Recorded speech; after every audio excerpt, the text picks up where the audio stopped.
have already done that. Can all of you all put your phone on silent mode, but still keep sharing everything and raise our voices till it is heard. Sound of Isha ni meeku present cheyabothunnamu. I am thrilled to present to you the Sounds of Isha, a group of musicians whose music is inspired by Sadhguru and comes from a deep sense of gratitude. Coming from around the world, they are volunteers at Isha Foundation, and their work is a subtle fusion of the rich and diverse beings that they are. Here's presenting to you Sounds of Isha with their ethereal musical concoction as an offering to save soil.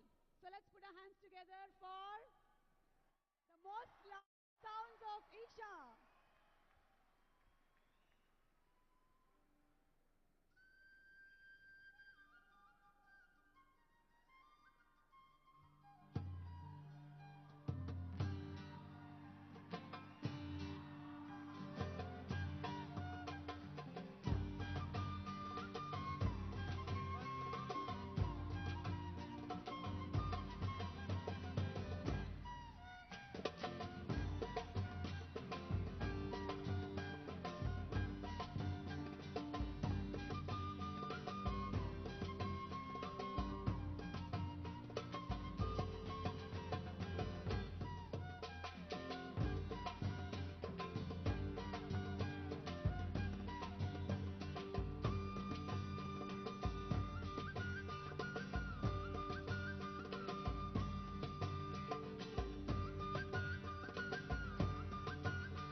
పశు వృక్షాలు లేక బంజర భూమై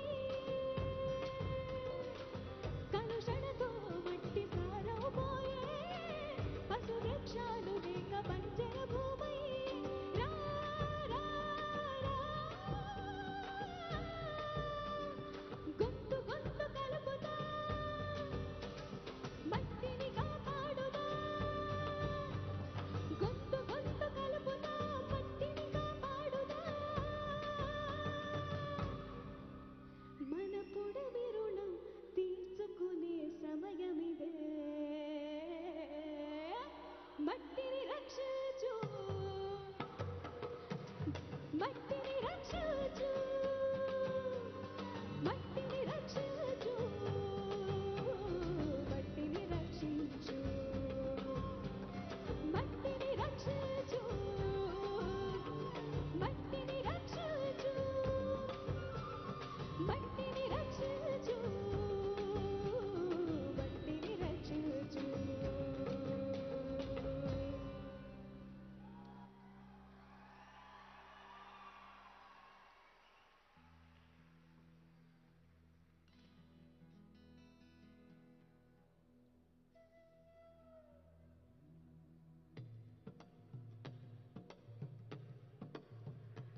मिट्टी से बनी है जान मेरी, मिट्टी से बनी है जमीन मेरी, मिट्टी ने दिया है निवाला हमें, एहसान तेरा छूटे न कभी। मिट्टी से बनी है जान मेरी, मिट्टी से बनी है जमीन मेरी, मिट्टी ने दिया है निवाला हमें, एहसान तेरा छूटे न कभी।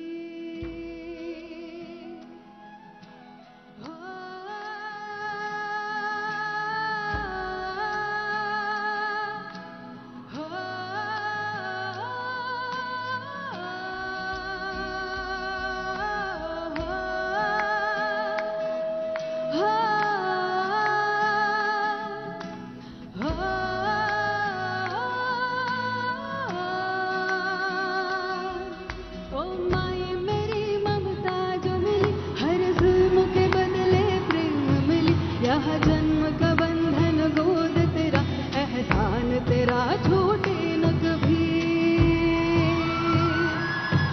ओ माए तेरी ममता जो मिली, हर जुल्म के बदले प्रेम मिली, यहाँ जन्म का बंधन गोद तेरा, एहसान तेरा छूटे न कभी।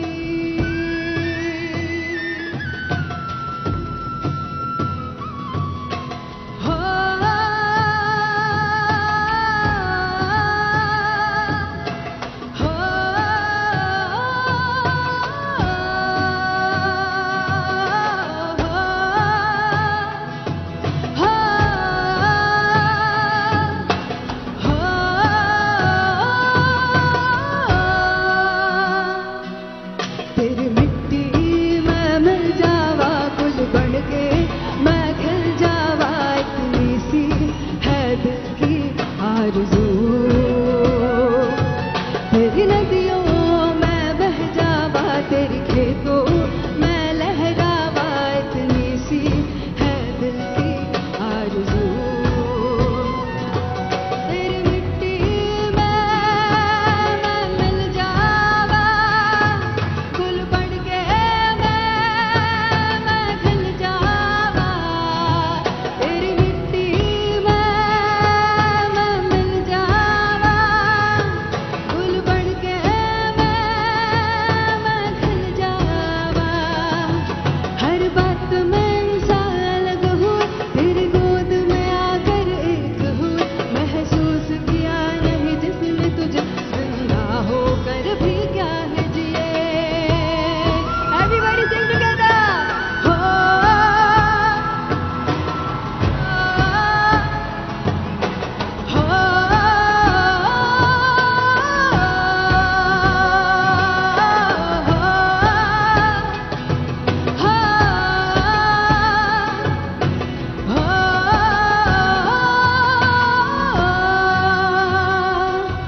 तेरी मिट्टी में मिल जावा, गुल बन के मैं खिल जावा, इतनी सी है दिल की आरज़ू।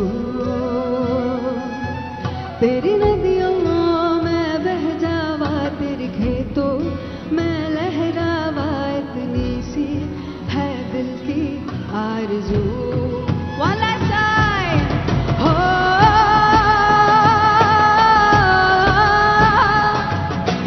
हो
A very, very hearty welcome to our dearest Sadhguru to Hyderabad.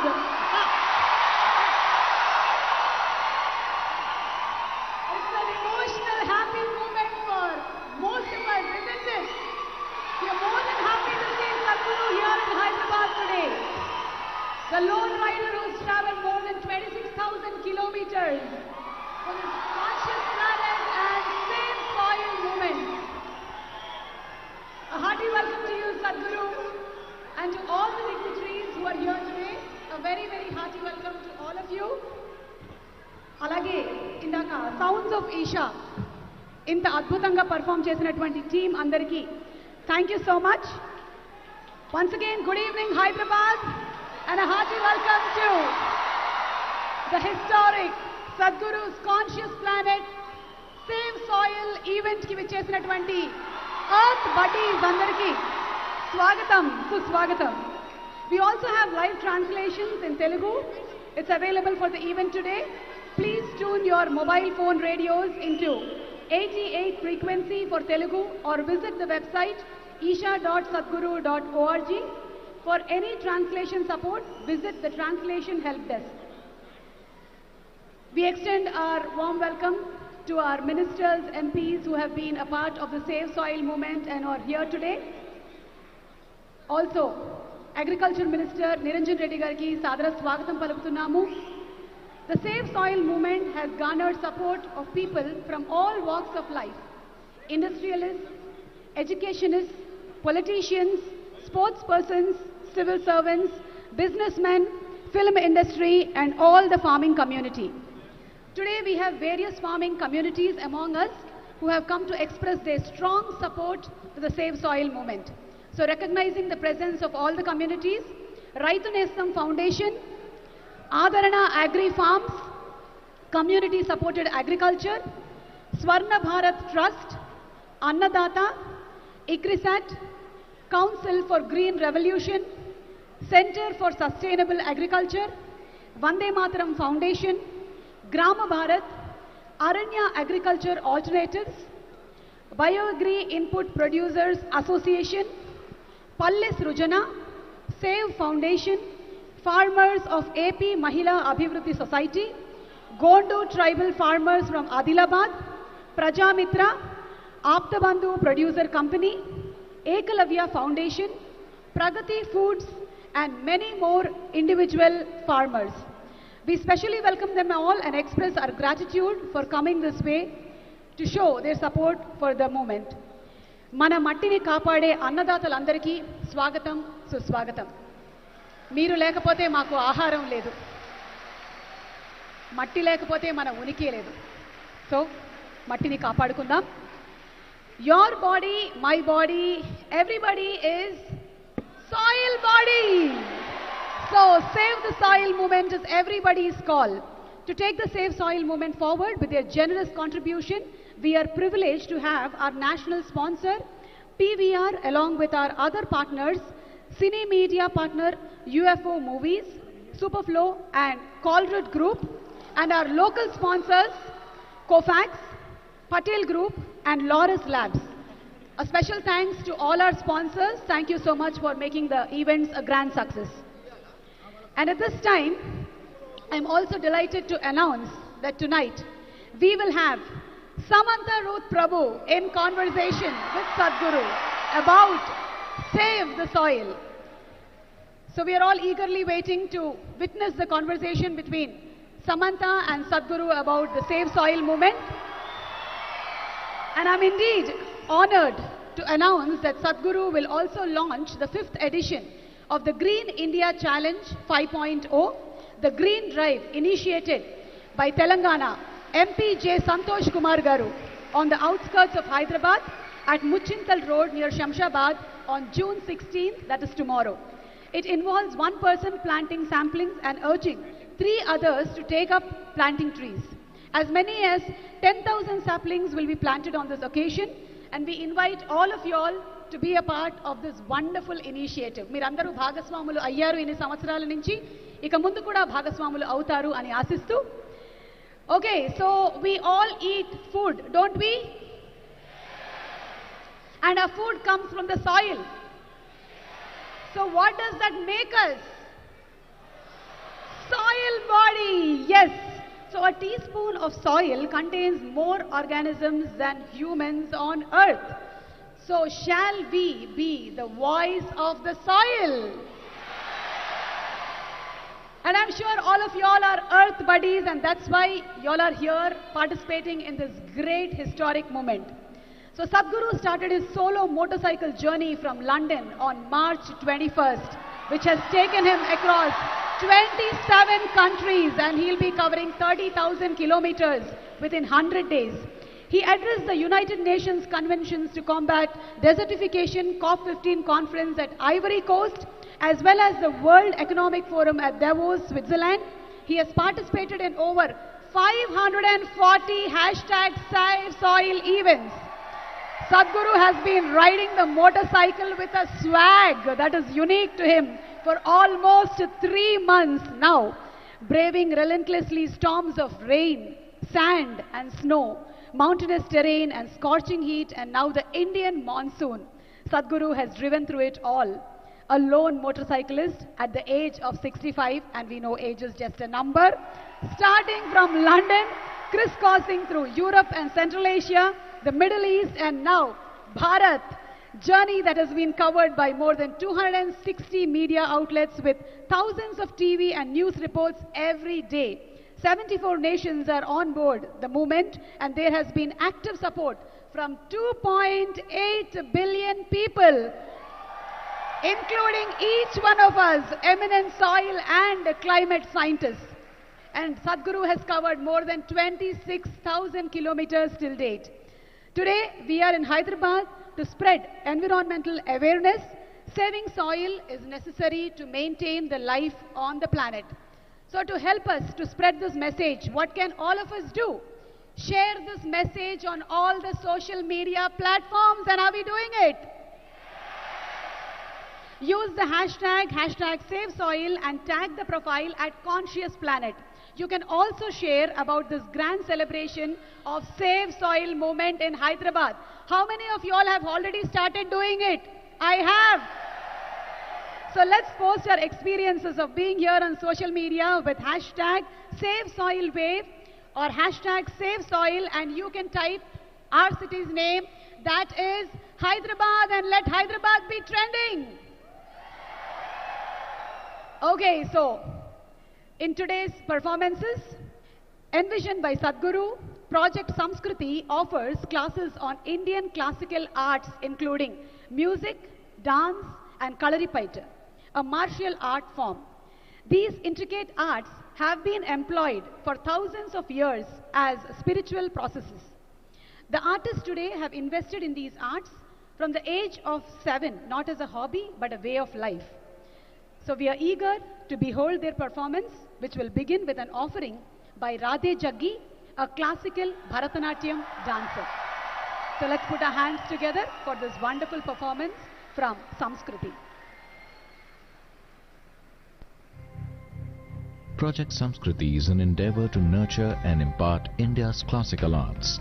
Designed by Sadhguru, it offers programs to learn powerful chants, music, Bharatanatyam and Kalaripayattu, an ancient martial art form conducted by the rigorously trained students and alumni of Isha Samskriti. The art forms are imparted in their most profound form as possibilities for inner growth and transformation. Project Samskriti is not today's idea. It's been in incubation for nearly 25 years. So this is an effort not to save the art form alone, but to bring up humanity to a higher level of existence within themselves.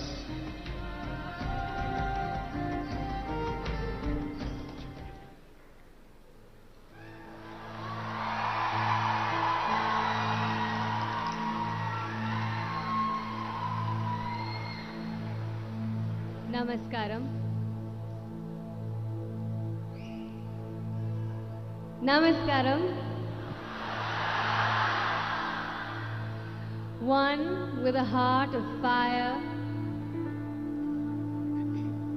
draped in the rivers and oceans, with hair of open sky and a body the ground that we walk upon. Mother Earth, our source and sustenance. Time is ticking away as we exploit this strong yet gentle source of life. To build our lives, our comforts, our luxuries, we have ignored her call. Time is ticking away. It's time to reinvigorate and celebrate this mother who has birthed us, fed us, and one who will embrace us into her bosom in our death. O Mother, in celebration of your grandeur, in concern for your well-being, in love with all that you are, we dance in tune to your rhythm as we are just a part of you.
Beneath my feet, your soil.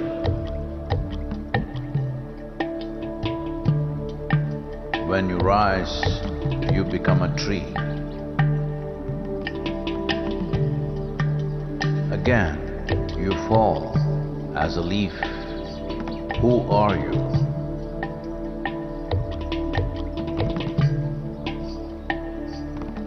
You come up as a crop. You give me life as food.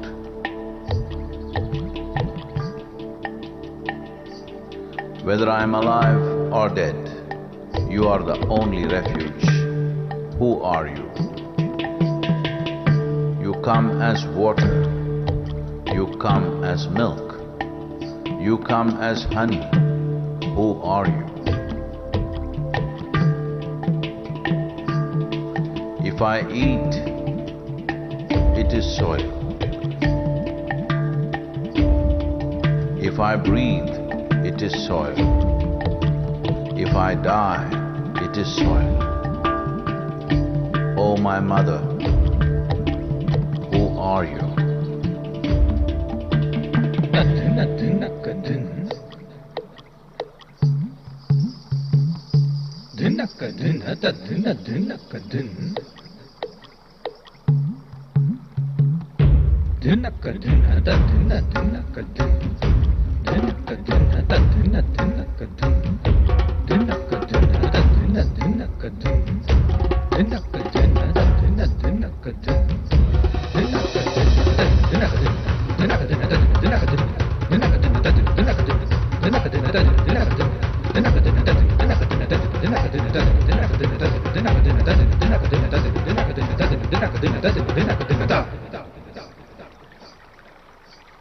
Soil.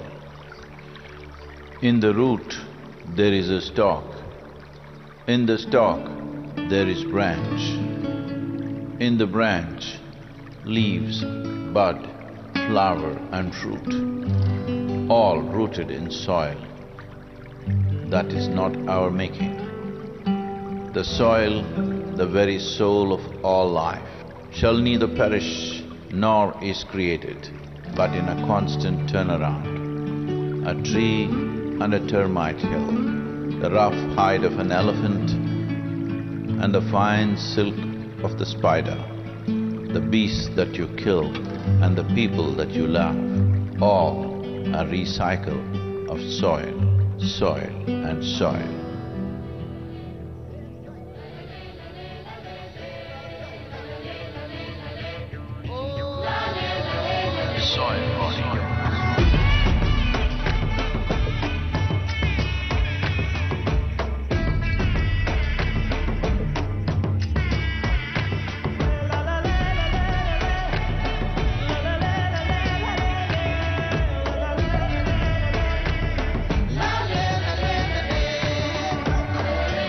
The magic of soil is it turns death into life.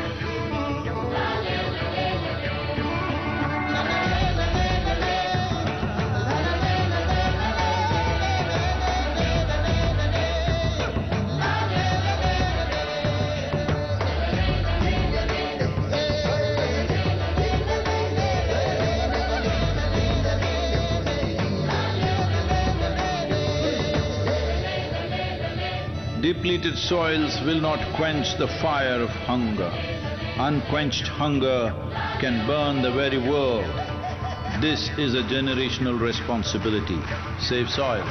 Let's make it happen.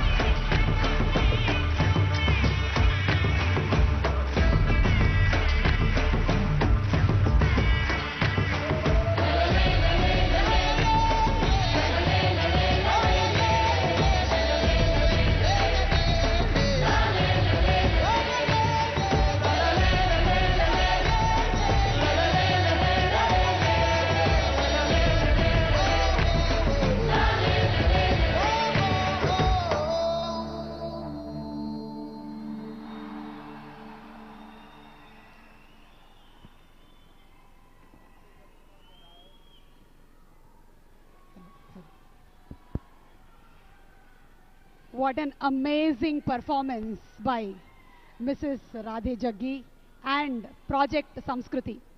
It's so delightful to see these young artists perform and ask the world to unite in this movement, Save Soil. ఈ అద్భుతమైనటువంటి performance మీరందరూ హృదయపూర్వకంగా enjoy చేశారు అన్న దాంట్లో సంశయమే లేదు. మీ చప్పట్లే దానికి నిదర్శనము. And now, let's welcome the versatile duo who need no introduction, singers Ram Miryala and Mangli, extending their support for the historic Conscious Planet Save Soil movement. వీళ్ళిద్దరి పాటల్లో మట్టి వాసన ఎలాగో గుబాళిస్తుంది. మరి ఈరోజు ఈ సేవ్ సాయిల్ మూమెంట్లో వచ్చి పర్ఫామ్ చేయడానికి వేదిక మీదకి ఆహ్వానించేస్తున్నాము రామ్ మిరియాల and మంగ్లీని.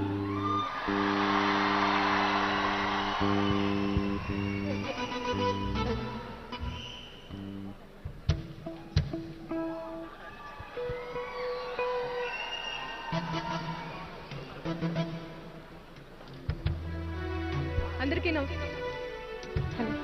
Hello check hello hello hello hello hello hello hello hello hello hello thank you. అందరికీ నమస్కారం. సద్గురు నమస్కారం sir. Thank you so much for coming to Hyderabad. Thanks a lot.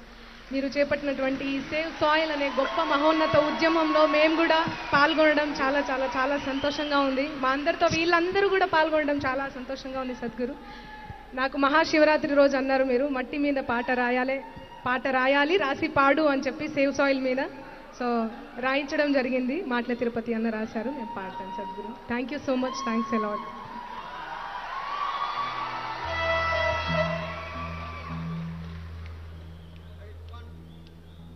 Save soil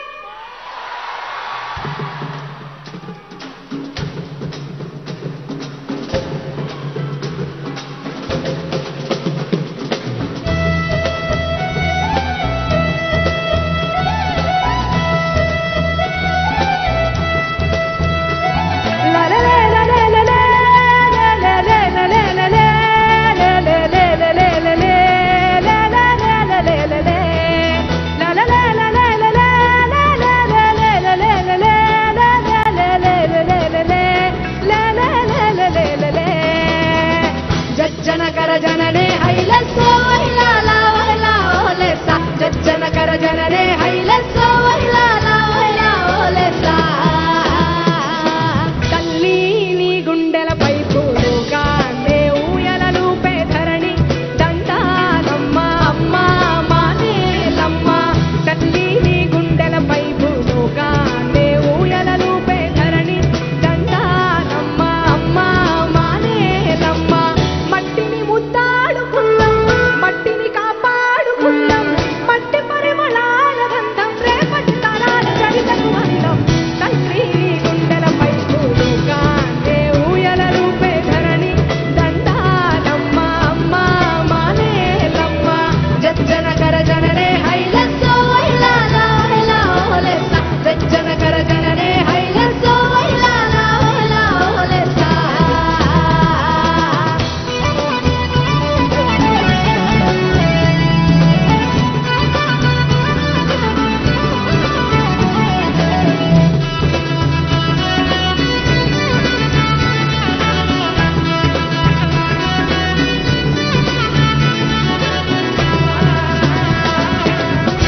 దానిలో సగభాగా గడుచుకు నువ్వే ఆగా ఆ నింగి చినుకుల దారా నీ ఒడిలో నదులై పారా నీ ఎదనే పానుపు చేసి జీవకోటికి ప్రాణం పోసిన ధరణి దండాలమ్మ అమ్మ మానేలమ్మ ధరణి దండాలమ్మ అమ్మ మానేలమ్మ జజ్జన కర జననే హైలసో వైలాలా వైలా ఓలేసా జజ్జన కర జననే హైలసో వైలాలా వైలా ఓలేసా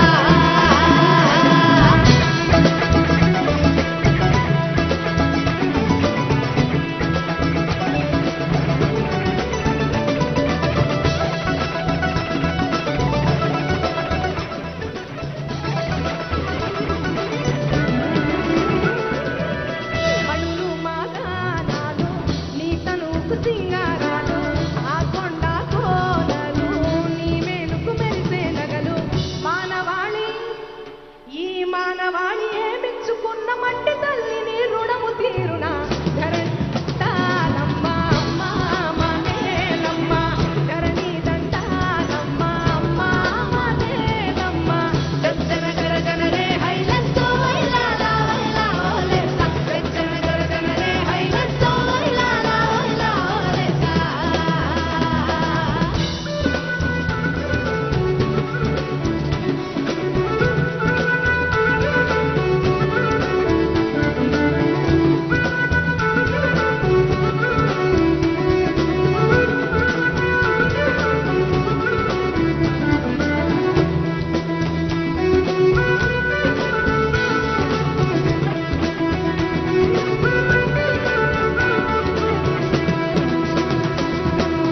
మన్ను మలినమైపోతే మన బ్రతుకులు సమాధి కావా మానవ ఉనికి గతి తప్పి మనుగడ మనుమరుగైపోదా నిన్ను నువ్వు నిలబెట్టుకునేందుకు మట్టిని గుండెకు హత్తుకొయిపుడే ధరణి దండాలమ్మ అమ్మ మానేలమ్మ ధరణి దండాలమ్మ అమ్మ మానేలమ్మ జజ్జన కర జననే హైలసో వైలాలా వైలా ఓలేసా జజ్జన కర జననే హైలసో వైలాలా వైలా ఓలేసా la la la la la la la la la la la la la la la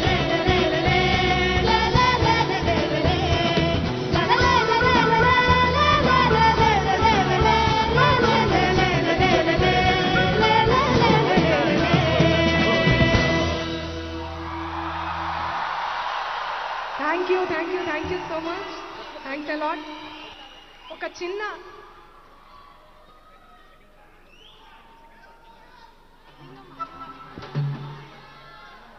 మొన్న సద్గురు ఒక సాంగ్ పాడారు, విన్నారా అందరూ? అది హిందీలో, మనం తెలుగులో చిన్న ఏదో నాకు నచ్చి శ్యామన్నతో రాయించుకున్నా, నచ్చింది, నాకు పాడాలనిపించింది ఎందుకో సద్గురు ముందు. చాలా బాగా పాడారు సద్గురు మీరు. సో మీ అందరి కోసం. నిన్ను నన్ను కలిపిన బంధం మట్టిదిరా మనుబంధం, పంచిన ఒడినే మరిచామంటే మన పుట్టుకనే ఇక వ్యర్థం. అరచేతుల్లో మోసే అమ్మతనం చూసావా, తల్లి రుణాన్నే తీర్చే సమయం ఈ రోజే అనలేవా, ఈ రోజే అనలేవా. Thank you Sadhguru, thank you so much. మీ అందరి కోసం వన్ మోర్ సాంగ్.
పూసేట చెట్టు పెట్టు లింగమ్మ మురిసేటట్టు చిరుకమ్మ కురిసేటట్టు నాటాలి మొక్కలు మానై పచ్చని వనమై పరుసు కొనేటట్టు లింగమ్మ మురిసేటట్టు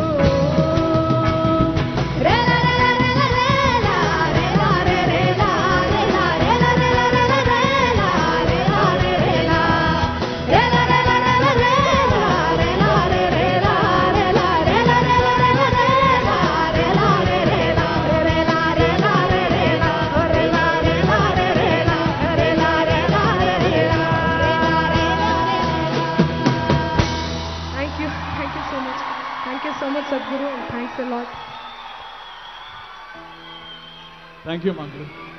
Thank you.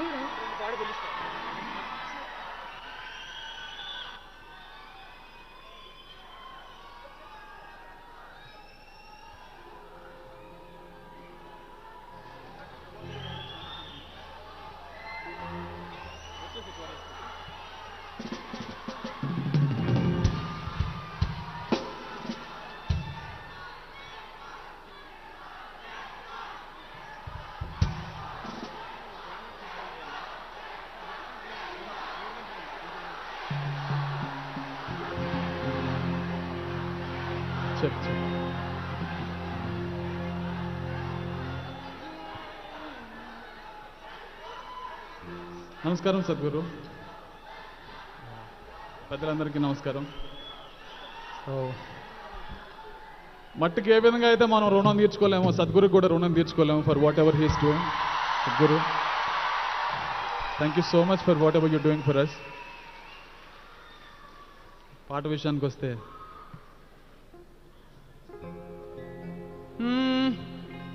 వట్టి మట్టేగా అంటావేమో, ఒట్టి మట్టి అనుకుంటున్నాం. ఆ సారవంతమైన మట్టి కనుక సారాన్ని కోల్పోతే మనం మానవాళి మొత్తం మట్టి కొట్టుకోవాల్సి వస్తుంది. అంత సీరియస్ విషయం. But we should thank Sadhguru for bringing up this kind of issues. Only you can do, Sadhguru.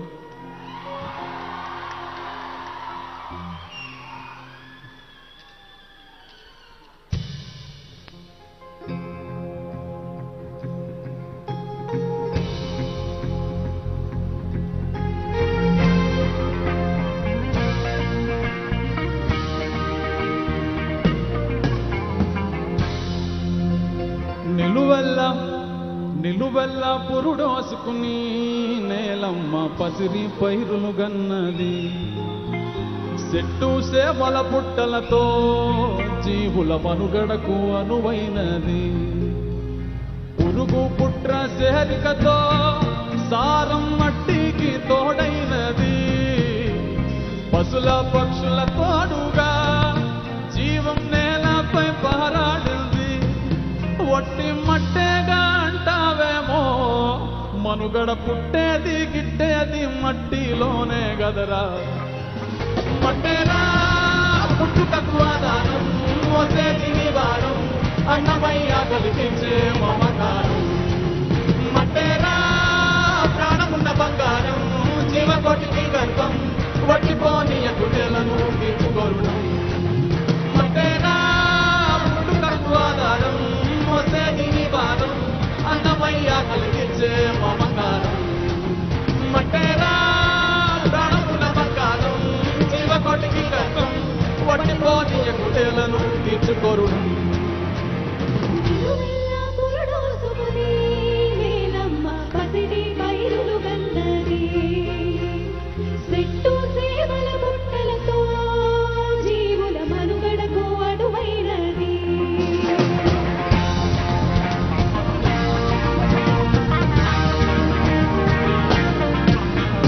దేశమంటే మట్టేనో,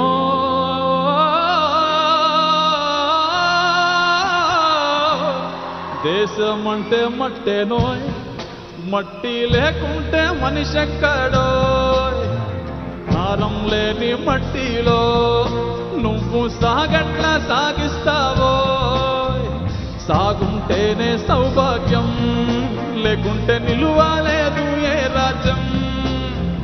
తిండి పట్ట నీడకి నిండు మట్టేరా మూలాధారం, ఒట్టి మట్టేగా అంటావేమో, మనుగడ పుట్టేది గిట్టేది మట్టిలోనే గదరా. మట్టేరా పుట్టుకకు ఆధారం, మోసేది నీ భారం, అన్నమయ్య కలిగించే మమకారం. మట్టేరా ప్రాణమున్న బంగారం, జీవకోటికి గర్భం, పట్టుకోని ఎప్పుడేలను తీర్చుకోరు. మట్టేరా పుట్టుకకు ఆధారం, మోసేది నీ భారం, అన్నమయ్య కలిగించే మమకారం. మట్టేరా ప్రాణమున్న బంగారం, జీవకోటికి గర్భం, పట్టుకోని ఎప్పుడేలను తీర్చుకోరు. నిలువెల్ల పురుడోసుకుని నేలమ్మ పసిరి పైరులు గన్నది, చెట్టు సేవల పుట్టలతో జీవుల మనుగడకు అనువైనది.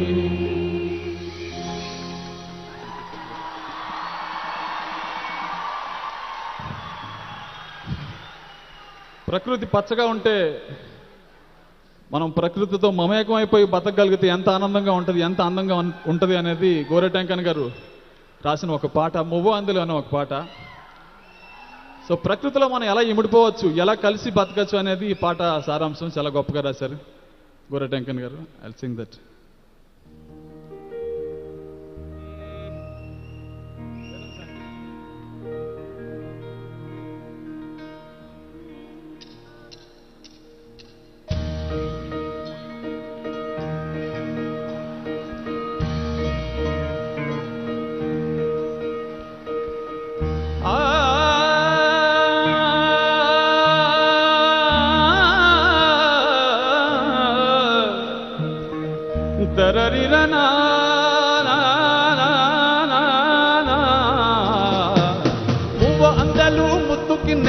చేతిలో పడదామా, పాట పాడుకుంటా ఆటాడుకుంటా పయన వెళ్దామా. మువ్వ అందరూ ముద్దు కిన్నెరా చేతిలో పడదామా, పాట పాడుకుంటా ఆటాడుకుంటా పయన వెళ్దామా. మువ్వ అందరూ ఓహో మువ్వ అందరూ ముద్దు కిన్నెరా చేతిలో పడదామా, పాట పాడుకుంటా ఆటాడుకుంటా పయన వెళ్దామా.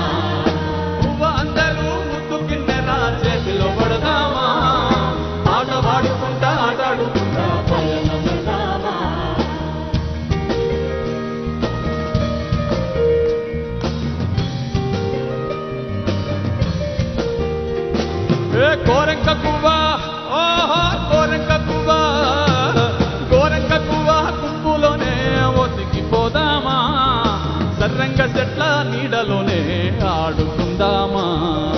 కోరెంక కువ్వా గుంపులోనే ఒదిగిపోదామా, సర్రంగ చెట్ల నీడలోనే ఆడుకుందామా.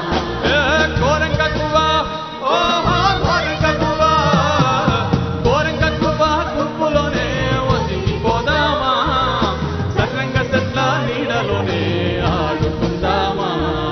మువ్వ అందరూ ముద్దు కిన్నెరా చేతిలో పడదామా, పాట పాడుకుంటా ఆటాడుకుంటా పయన వెళ్దామా.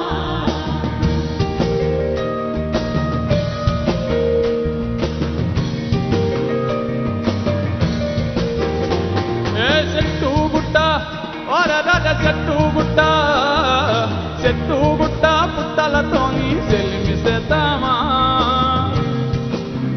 ఓ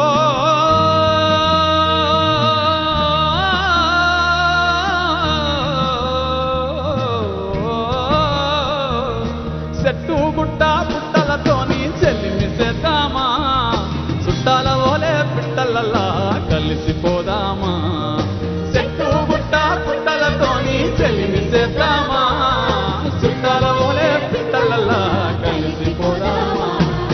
మువ్వ అందరూ ఓహో మువ్వ అందరూ ముద్దు కిన్నెరా చేతిలో పడదామా, పాట పాడుకుంటా ఆటాడుకుంటా పయన వెళ్దామా. మువ్వ అందరూ ముద్దు కిన్నెరా చేతిలో పడదామా, పాట పాడుకుంటా ఆటాడుకుంటా పయన వెళ్దామా.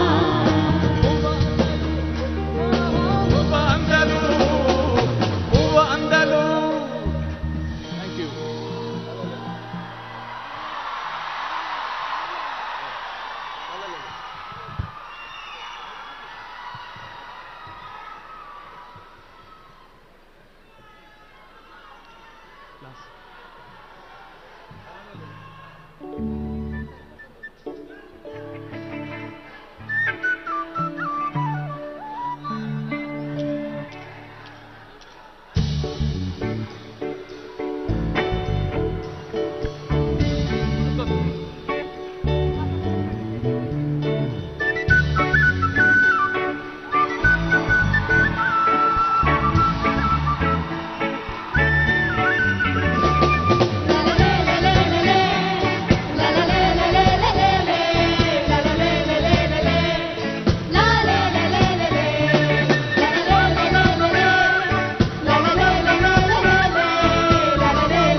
Thank you so much.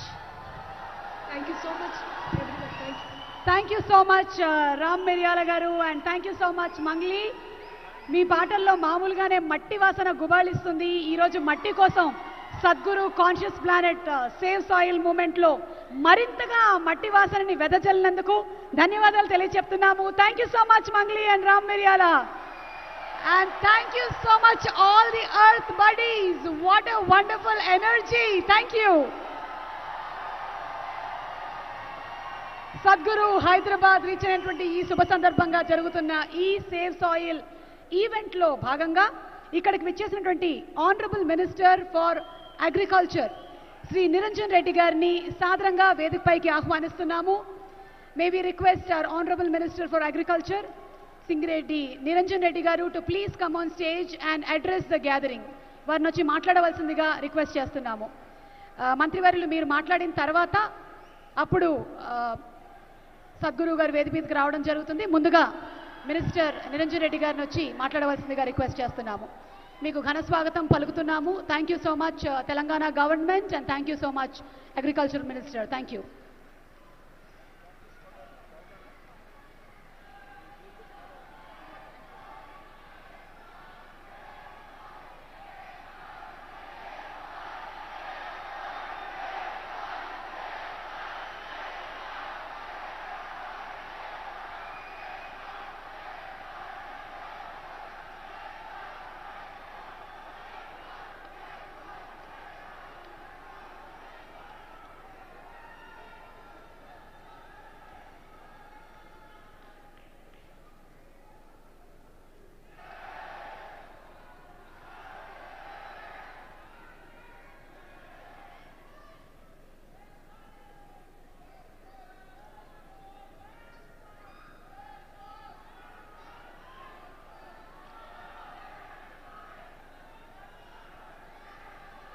నిన్ననే తెలంగాణ రాష్ట్రాన్ని ఈ నేలను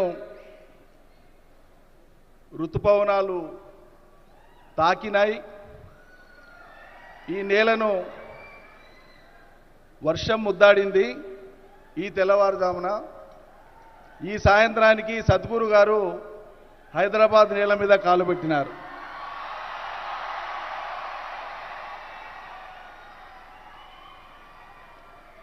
వారికి తెలంగాణ రాష్ట్ర ప్రభుత్వ పక్షాన, తెలంగాణ రాష్ట్ర ప్రజల పక్షాన, నా పక్షాన, రాష్ట్ర వ్యవసాయ శాఖ పక్షాన, రాష్ట్ర రైతన్నలందరి పక్షాన, నా సహచర మంత్రివర్యులు సోదరులు సభలో ఉన్నటువంటి గౌరవనీయులు శ్రీ శ్రీనివాస్ గౌడ్ గారి పక్షాన, స్పోర్ట్స్ చైర్మన్ వెంకటేశ్వర రెడ్డి గారి పక్షాన, ప్రకృతి ప్రేమికులు విద్యార్థికులైనటువంటి మా మిత్రులు వేదకుమార్ గారి పక్షాన, ఈ సమావేశంలో సభలో ఉన్నటువంటి వేలాది మంది పక్షాన వారికి హృదయపూర్వకంగా నేను స్వాగత సుమాంజలి తెలియజేస్తూ నమస్కరిస్తూ, మీ అందరికీ నమస్కారాలు తెలియజేస్తూ, పెద్దలకు, పర్యావరణ హితులకు, భూమి పుత్రులకు, ఈ నేల బిడ్డలకు,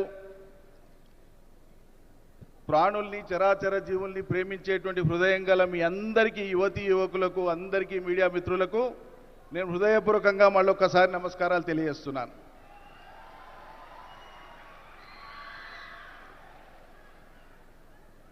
సద్గురు గారు మీ యొక్క దీక్ష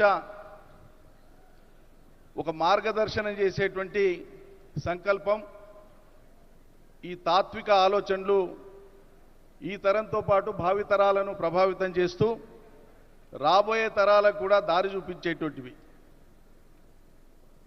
మేము మీ విశ్వాసాలను ఈ అంశానికి సంబంధించినటువంటి విషయంలో, ప్రత్యేకంగా సేవ్ సాయిల్ విషయంలో ముమ్మాటికి ఏకీభవిస్తూ అనుసరిస్తూ ఉండేటువంటి వాళ్ళము, ఆచరిస్తూ ఉండేటువంటి వాళ్ళం.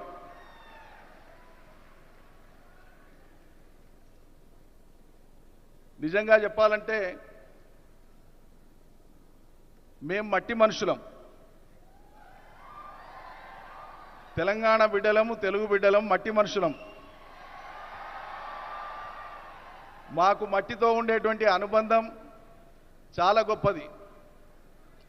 ఈ మట్టి కోసమే మా పెద్దలు, మా పూర్వీకులు, మా ముందు తరాల వాళ్ళు అలుపెరగని పోరాటం చేసిండ్రు. ఈ మట్టిని రక్షించుకోవడం కోసమే, ఈ మట్టి మీద నిలబడి జీవనాన్ని కొనసాగించడం కోసమే, ఈ మట్టిని కాపాడుకోవడం కోసమే. మీ అందరికీ తెలుసు, ప్రకృతి మానవాళికి అందించినటువంటి ఒక అపురూపమైనటువంటి కానుక, సహజమైనటువంటి సంపద మన నేల, మన భూమి, భూమి ఉపరితలంలో ఉండేటువంటి నేల.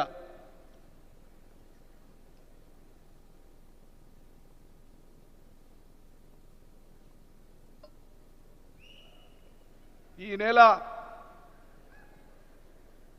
మనకు, నేల లేనిది జీవం లేదు, జీవం ఉండేది నేలలో. జీవం మనుగడ సాగించాలంటే నేల కాపాడబడాలి. అందులో ఉండేటువంటి చరాచర జీవులన్నీ, కంటికి కనిపించేవి, కంటికి కనిపించవి, మనతో పాటు పుట్టినవి, మనకంటే ముందు పుట్టినవి, మన తర్వాత పుట్టబోయేవి, ఏ జీవులైనా మనుగడ సాగించాలి. ఒక వైవిధ్యభరితమైనటువంటి పరిణామ క్రమం ఇంకా ముందుకు సాగాలంటే ఖచ్చితంగా మనం దీన్ని కాపాడుకోవాలి. ఈ నేల ప్రస్తుతం ఉండేటువంటి స్వరూపం సంతరించుకోవడం కోసం అనేక భౌతిక, రసాయనిక పరిణామాలు సంభవించిన సంగతి మనందరికీ తెలిసిందే. దాశరథి గారు అన్నట్లు, భూగోళం పుట్టుక కోసం రాలిన సొరగోళాలెన్నో అన్నాడు ఆయన పరిణామ క్రమాన్ని వివరిస్తూ ఒక పాటలో. ఆద్యంతం మానవ చరిత్రను కూడా ఒకటే పద్యంలో, ఒకటే పాటలో వివరించినటువంటి గొప్ప తాత్వికుడు దాశరథి, తెలంగాణ మట్టి బిడ్డ, తెలుగు మట్టి బిడ్డ.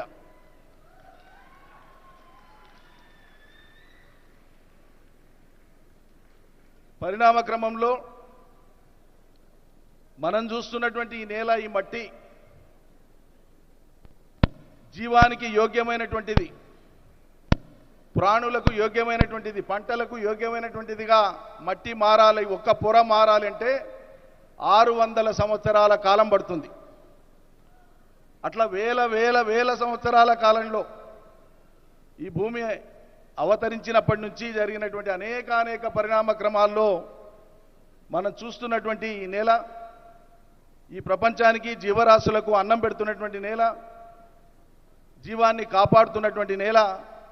మరి ఈ నేల కాలగమనంలో, ప్రత్యేకించి మన దేశంలో తీసుకుంటే, దాదాపు ఇప్పటికే మనకు ఉండేటువంటి భూమిలో ఒక 30% భూమి ఎడారీకరణ జరిగింది.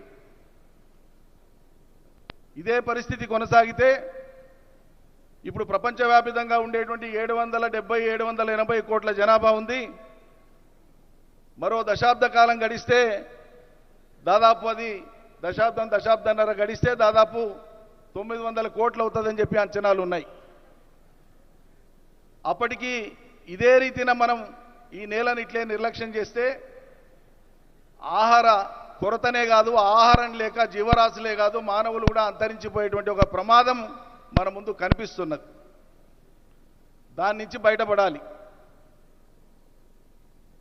మనం సాంప్రదాయబద్ధంగా భారతదేశంలో వేల సంవత్సరాలుగా మొదలైనటువంటి వ్యవసాయ నాగరికత, ప్రపంచంలో మానవుడు వ్యవసాయం మొదలుపెట్టి 13,000 ఏళ్ళైతే స్థిరమైనటువంటి వ్యవసాయం ఒక చోట సెటిల్ అయి అక్కడే ఉండి ఆవాసాలు ఏర్పరచుకొని వ్యవసాయం ప్రారంభించి 10,000 సంవత్సరాలైంది. ఈ 10,000 సంవత్సరాల కాలంలో దాదాపు 100 సంవత్సరాల క్రితం వరకు కూడా నేల ఆరోగ్యంగానే ఉండింది. తీవ్రమైనటువంటి పరిణామాలన్నీ కూడా ఈ 100 ఏళ్ల కాలంలోనే జరిగినాయి. 100 ఏళ్ల కాలంలో మానవుడి యొక్క ఆవిష్కరణలు అద్భుతమైనటువంటి రీతిలో ఉన్నాయి. మానవ నాగరికత శాస్త్రీయంగా, సాంకేతికంగా అత్యద్భుతమైనటువంటి రీతిలో పురోగమించింది. సమాంతరంగా విధ్వంసానికి దోహదపడేటువంటి చర్యలకు కూడా మానవాళి పూనుకుంటున్నది. ఒక విద్యుక్త ధర్మం, నైతిక ధర్మం, రాజ్యాంగాల పరమైన, ప్రపంచం మొత్తం దేశాలు అనేకం కాబట్టి ఆయా దేశాల యొక్క రాజ్యాంగాల పరంగా మానవుల యొక్క నైతిక విధితో పాటు రాజ్యాంగకర్తల యొక్క, శాసనకర్తల యొక్క, ప్రజల యొక్క రాజకీయ కర్తవ్యం ద్వారా మాత్రమే ఈ ధరిత్రిని మనం కాపాడుకోవడానికి అవకాశం ఉంటుంది. అందులో మీలాంటి మహనీయులు మహానుభావుల యొక్క పాత్ర ఎనలేనటువంటిది, ఘనమైనటువంటిది, కొనియాడదగినటువంటిది, ఈ తరానికి భావితరాలకు స్ఫూర్తినిచ్చేటువంటిది. ఈ 100 ఏళ్ల కాలంలో జరిగినటువంటి పరిణామాల్లో ప్రత్యేకించి మన దేశంలో సాంప్రదాయ పద్ధతిలో సాగినటువంటి వ్యవసాయం ద్వారా నేల ఆరోగ్యం కాపాడబడింది. కానీ సాంప్రదాయ పద్ధతిలో సాగినటువంటి సాగు వ్యవసాయం ప్రాణులకు కానీ మానవులకు కానీ ఈ దేశంలో సరిపోయినటువంటి మోతాదులో ఆహారాన్ని అందించలేనటువంటి పరిస్థితి కొనసాగినప్పుడు ప్రపంచ పోకడలను మనం దిగుమతి చేసుకొని హరిత విప్లవం పేరు మీద, సస్య విప్లవం పేరు మీద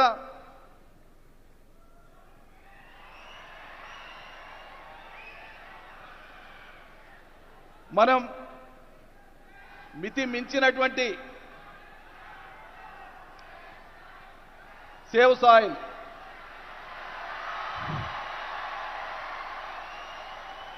మితిమీరినటువంటి, మీకు తెలియాల్సినటువంటి అంశం ఇది. మనం అందరం భుజించేటువంటి ఆహారంలో ఈరోజు పరిమితికి మించినటువంటి ఫర్టిలైజర్, అదేవిధంగా పెస్టిసైడ్ రెసిడ్యువల్స్ ఉంటున్నాయి. వీటిని తగ్గించకపోతే, వీటి వాడకాన్ని రేషనలైజ్ చేయకపోతే, irrational usage of fertilisers and chemicals and pesticides వాటి మీద స్థిరమైన నియంత్రణ లేకపోతే భవిష్యత్తు అంధకారం అవుతుంది. అందుకోసమే చివరి విషయం చెప్పి నేను ముగిస్తాను.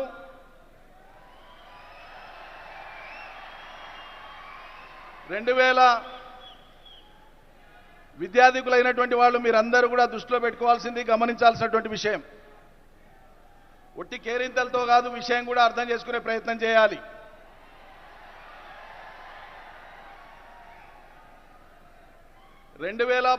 సెప్టెంబర్లో వారికి యుఎన్ఓతో అనుబంధం ఏర్పడింది కాబట్టి ఇవాళ ప్రపంచ దూతగా యుఎన్ఓ వారిని ఎంపిక చేసుకున్నది కాబట్టి యుఎన్ఓ వాళ్ళు 2015 సెప్టెంబర్లో అంతర్జాతీయ మానవాళి మొత్తాన్ని దృష్టిలో పెట్టుకొని ఆయా దేశాలకు నిర్దేశించినటువంటి కర్తవ్యాలు, బాధ్యతలు, ఆయా దేశాలు ఏం చేయాలని చెప్పినటువంటి దాంట్లో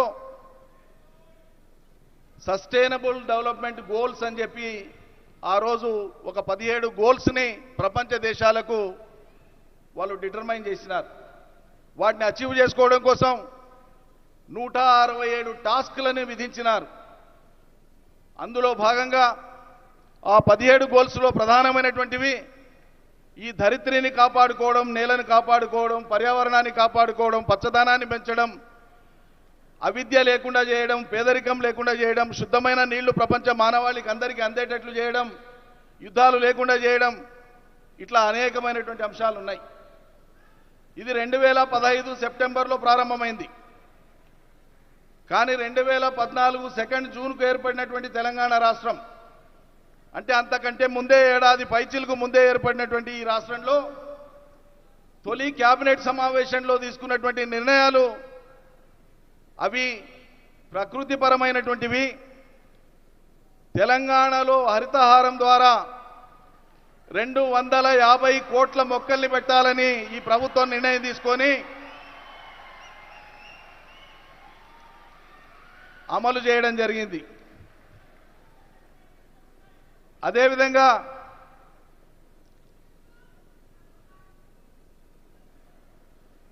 నీటి వనరులను సంరక్షించడం కూడా నేల ఆరోగ్యాన్ని కాపాడడానికి తోడ్పడేటువంటి అంశం. నీరు లేని నేల మళ్ళీ ఎడారిగానే మారుతుంది, అది ఇంత సారవంతమైందైనా. కాబట్టి నేలకు అవసరమైనటువంటి నీరు వర్షాధారంగానే కాక వర్షాధారంగా వచ్చినటువంటి నీళ్లను నిల్వ ఉంచుకొని సముద్రంలోకి కలిసేటువంటి నీళ్లను ఒడిసిపట్టి ఎక్కడికక్కడ చెరువులు, కుంటలు, వాగులు, వంకలు, ప్రాజెక్టులు, రిజర్వాయర్ల ద్వారా ఇలా తెలంగాణ భారతదేశంలో భూగర్భ జలాన్ని పెంచడంలో నంబర్ 1 రాష్ట్రంగా నిలిచింది. ఎక్కడ చూసినా కూడా నీటి సంపద, జల సంపద. ఈరోజు తెలంగాణ నేల మీద మనుషులే కాదు, వ్యవసాయం వృద్ధి అయినటువంటి కారణంగా తెలంగాణ నేలంతా పచ్చబడ్డది, ఎక్కడ చూసినా కూడా పచ్చదనంతో పరుచుకొని ఉన్నది. అదేవిధంగా తెలంగాణలో పశువులు కానీ గొర్రెలు కానీ ఇతర జీవ సంపద అయితే లైవ్ స్టాక్ అంటామో మనం, అది సుమారు ఇవాళ 2019 లెక్కల ప్రకారంగా 5 ఏళ్లకోసారి పశు గణన జరుగుతుంది. 2019 లెక్కల ప్రకారంగా 3,26,00,000 జీవాలు ఉన్నాయి ఇవాళ తెలంగాణలో. ఆ జీవాల వల్ల జరిగేటువంటిది, అవి నేల మీద సంచరిస్తూ వాటికి దొరికిన ఆహారాన్ని భుజిస్తూ వాటి మలమూత్ర విసర్జన ద్వారా భూమి సారాన్ని పెంచేటువంటి ప్రక్రియ కూడా తెలంగాణలో జీవజాతులు తోడ్పడుతున్నాయి. ఈ విధంగా రాబోయే తరాలకు ఈ నేలను కాపాడుకోవడం ద్వారా ఒకటి ఆహార భద్రతను, 2 మంచి పర్యావరణాన్ని అందించేటువంటి బాధ్యత మనందరిది. ప్రపంచ ప్రఖ్యాత ఆంథ్రోపాలజిస్ట్ ఎన్రిక్ సాల్మన్ చెప్పినటువంటి విషయం, మనం బంధం జీవులమంటే మనుషులమే కాదు, అన్ని రకాల జీవులతో మనకు బంధం ఉంది, అనుబంధం ఉంది అన్నటువంటి దృష్టితో మనం గాలి పీలుస్తున్నాం, అవి కూడా గాలి పీల్చుకుంటున్నాయి, వాటి గాలి మనం పీల్చుకుంటున్నాం, అవి జీవించాలి మనం జీవించాలనేటువంటి ఒక సిద్ధాంతంతో, కారుణ్యమైనటువంటి భావనతో, కంపాషన్తో ఈ భూమి మీద మానవుడు ఒక్కడే కాదు హక్కుదారుడు, సమస్త జీవజాతులన్నీ హక్కుదారులైనటువంటి విధంగా భావితరాలకు ఈ సందేశాన్ని తీసుకొని పోవాలి. దీన్ని మనం అందరం ఆచరించాలని చెప్పి మనవి చేస్తూ, తెలంగాణ ప్రభుత్వ పక్షాన మీ యొక్క ఫౌండేషన్ చేస్తున్న కృషికి మేము అనుబంధంగా ఉంటాము, తోడుగా ఉంటామని చెప్పి ప్రకటిస్తూ మీ అందరికీ ధన్యవాదాలు అర్పిస్తూ ముగిస్తాను. జై తెలంగాణ, జై Bharat.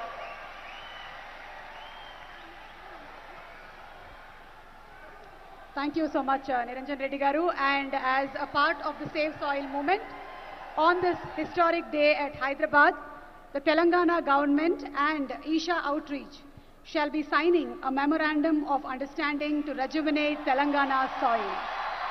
That's a proud moment for Telangana and the Save Soil movement. And దీనికి గాను వేదిక మీదకి మనందరికీ ఎంతో ఇష్టమైన మన ప్రియతమ సద్గురు గారిని ఆహ్వానిస్తున్నాము.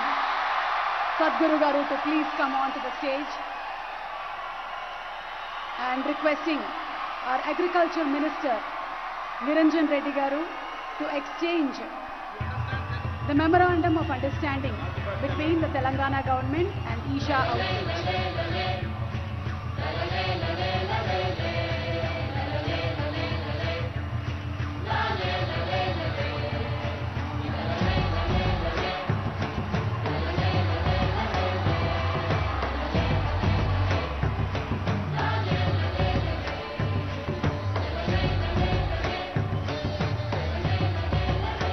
Indeed is a historic moment.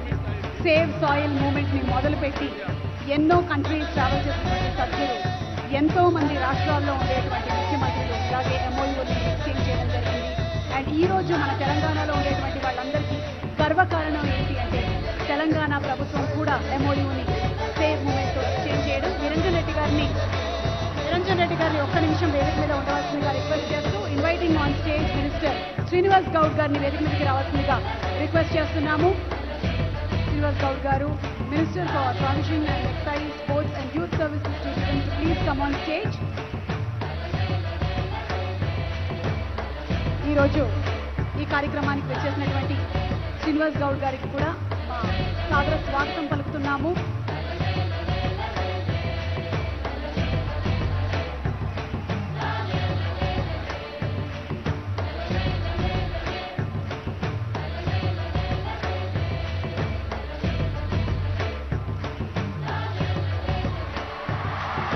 Also requesting everybody to hold your placards, Save Soil. మీరు చేయగలిగింది మీ social media pages, Twitter, Insta, FB ఎక్కడైనా సరే ఈ మెసేజ్ని మీరు షేర్ చేయండి. మీ కంపెనీస్లో కూడా మీరు ఈ మెసేజెస్ని షేర్ చేయండి. Address the cause and be earth buddy. Let's join hands together for Save Soil. మట్టిని రక్షించండి, అది మనల్ని రక్షిస్తుంది. మట్టి లేకపోతే మనం లేము. Thank you so much Niranjan Reddy garu, thank you so much Srinivas Goud garu, అలాగే వచ్చినటువంటి తదితర డిగ్నిటరీస్ అందరికీ కూడా థ్యాంక్ యూ చెప్తూ, the conscious planet, the Save Soil movement is an effort to save our planet's soil from extinction. As occupants of a shared planet, are we going to be regretful or a responsible generation? What are we going to be? A wonderful, responsible generation, aren't we? So here's presenting to you a video that explains the science behind the Save Soil movement. Please orient yourself towards the screens, please. And here we have the video that explains the science behind the Save Soil movement. We are talking about climate change, carbon emissions, and global warming and various other aspects. But we are not addressing soil. Soil is the habitat upon which zillions of lives thrive. Once there is no richness in soil, then you have forsaken the planet in many ways. Every responsible scientist in the world and the UN agencies are clearly saying we have only 80 to 100 harvests left. That means approximately 45 to 50 years of agricultural soil left on the planet. By 2045, we will be producing 40% less food than what we are producing right now, and our populations will be 9.3 billion people. The food shortages that could manifest in the next 25 years, the consequences of that is unimaginable. Civil wars will unfold across the world once there is food shortage. What we are facing now is soil extinction. Why is soil becoming extinct? Where is it going away? What is happening to our soil? We must understand, if you add organic content to sand, sand will turn into soil. If you remove all organic content from the soil, soil will become sand. In normal agricultural soil, the minimum organic content should be between 3 to 6%. The most minimum is 3%. At least this minimum to keep the soil alive, to keep the soil as living soil is a must. Agricultural soils across the world, the depletion is so heavy. In most countries, more than 50% of the topsoil is already gone in the last 100 years. The nutrient levels have dropped significantly. The level of micronutrients you would get from your food in early 20th century to what you are getting from the same food now has dropped 90%. If you ate one orange in 1920s, what you got from it? Now, in 2020, if you have to get the same, you will have to eat 8 oranges. This is what we have done to our food.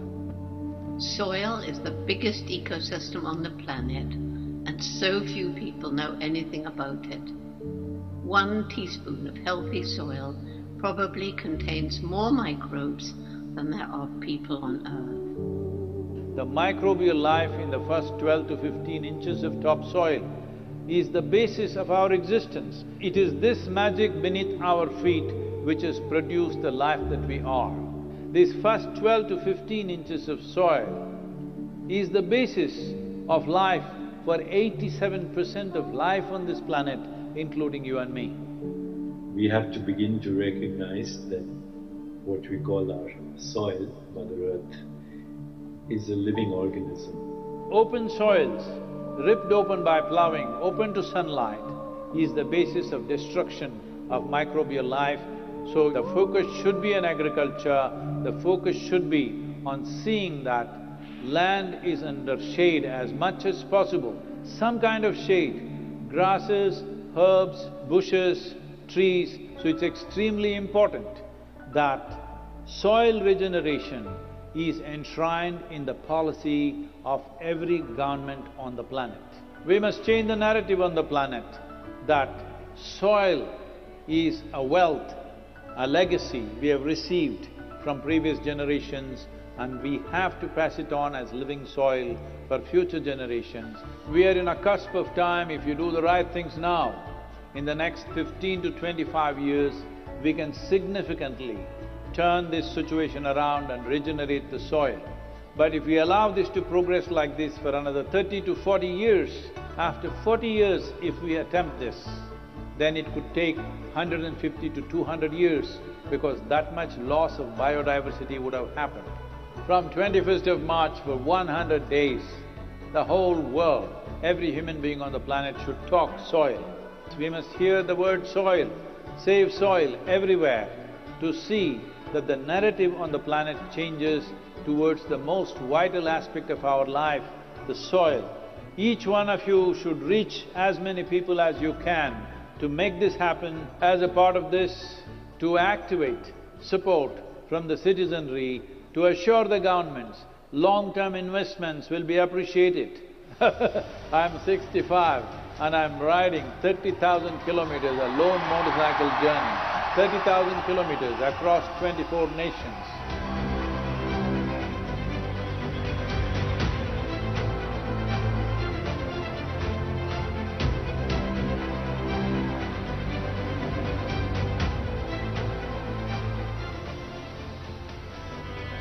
Sadhguru, thank you for what you're doing. Dear Sadhguru, one of the world's voices and leaders on soil conservation. وأبداً بالنسبة لنا في رابطة العالم الإسلامي As for the Muslim World League, we are completely ready to help you. You've inspired me to think about soil very differently. I love what you say, that we're all part of the solution and we all have a role to play. This is my appeal to every one of you, because I don't want this COP15 to end as one more convention with more paper and more paper. This must end with concrete action, and action in such a way that it's implementable. It is implementable, and we will see a distinct change in the coming few years.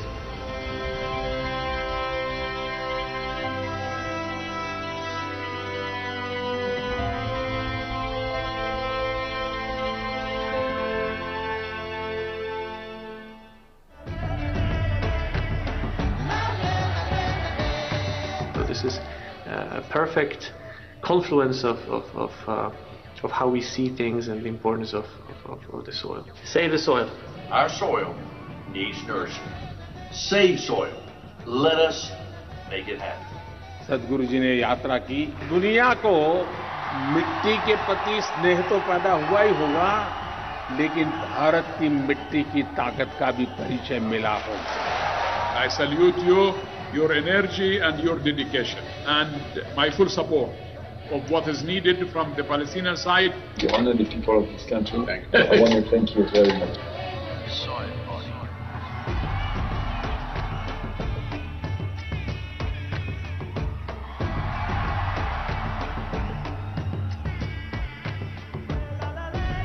And the movement that you have taken up, I could not expect any more God's blessing than that. Sadhguru, and this campaign is so important. We're going to save the soil. Do your part. Let's save soil and create a conscious planet. Save soil. Save our soil. Save soil. Sadhguru, save soil, my friend. Save soil. Let's make it happen. Antigua and Barbuda is part of the Save Soil mission. We commend you for what you're doing. That is why we are happy to sign the MOU. The science and philosophy that backs the thought behind the movement is tremendous. We'll welcome you in Hyderabad, and please show us the right direction towards policy. Save soil. Let's make it happen. It is time to save the soil. Save soil. Let's make it happen. We know what we must do, so let's make it happen. Let's make it happen. Let's make it happen. Let's make this happen. Let us make it happen. Let's make it happen. Let's make it happen. Save soil. Let's make it happen.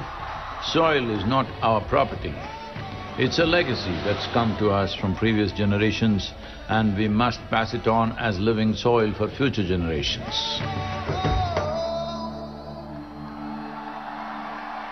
So, let's take the action now. Repu kadu, ellundi kadu, ee roje. Let's take the action and let's save soil. As we are entering into the conversation with Sadhguru and Samantha, an announcement for all of you all. We have live translation in Telugu that's available for the event today. Please tune your mobile phone radios into 88 frequency for Telugu, or you can visit the website. For any translation support, visit the translation help desk. We would also like to thank our sponsors.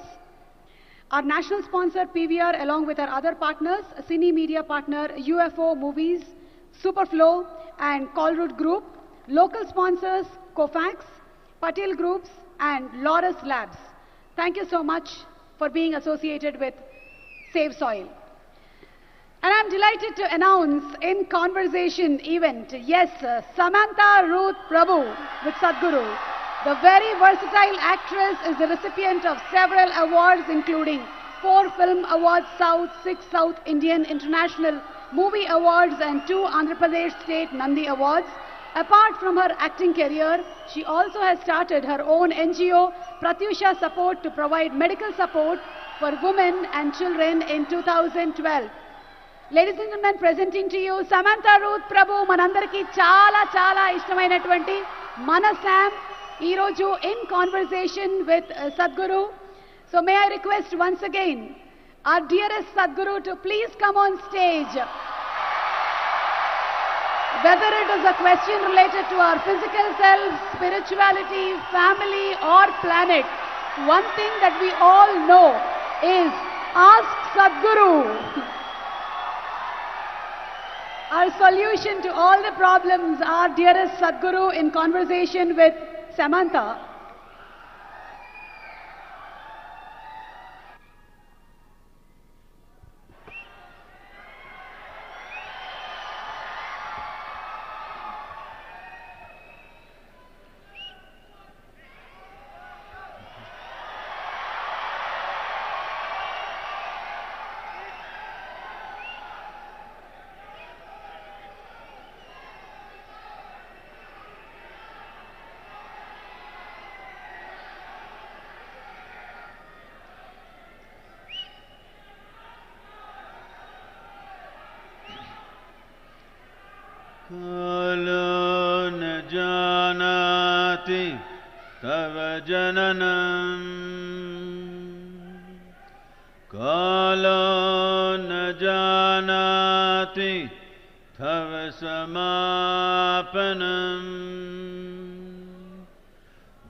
Namaskaram to everyone.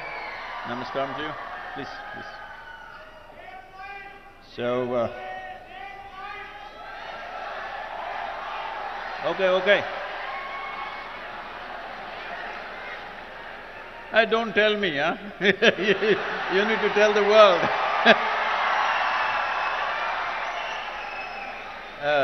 Samantha couldn't come on time because as she was coming, somebody informed her, I'm wearing an yellow kurta, so she had to go back, change and come.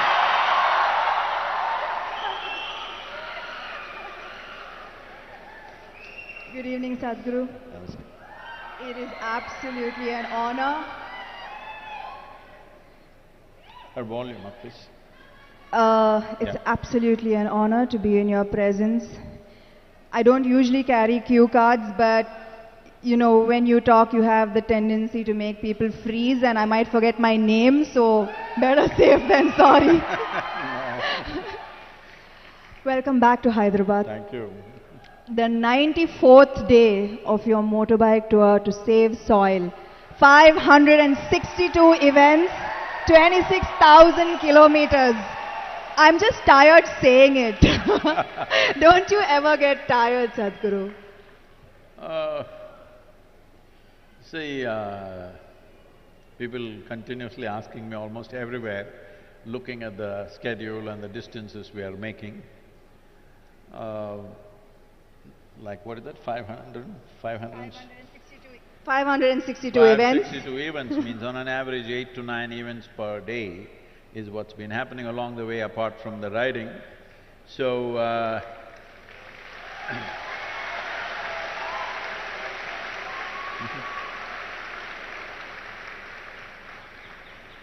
so continuously, almost in every nation, this is a question, how do you manage this? I must tell you, I was riding towards Bucharest and I was to reach there at 7 o'clock, and 7 o'clock there was a television interview. But weather got very bad and the road What is that? Can't hear?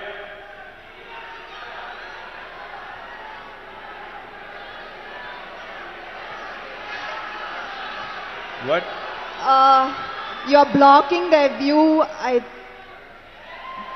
You can see there. That's okay, please. Now they can't change that, please. You look at the screen. You always seen Samantha only on the screen, so what does it matter? It's not me they're here for, Sadhguru. Huh? It's not me they're here for. So I was to go there at 7 o'clock in the evening, but the ride became 9.5 hours instead of 6 hours as it was planned. So I reached there around 11:15 and they were still waiting, the television crew. So I walked straight into the event and well, an hour and a half when we finished, it was nearly 1 o'clock in the morning, and then I was talking to them. So this anchor said, at this age, how do you ride for 9 hours and come and do an interview and you're still fine? He repeated the word "this age" 3 times and I didn't like it. I'm warning you so that you don't use that. I'll make note. So I told him, see, I lived my life so intensely, I never had the time to get old.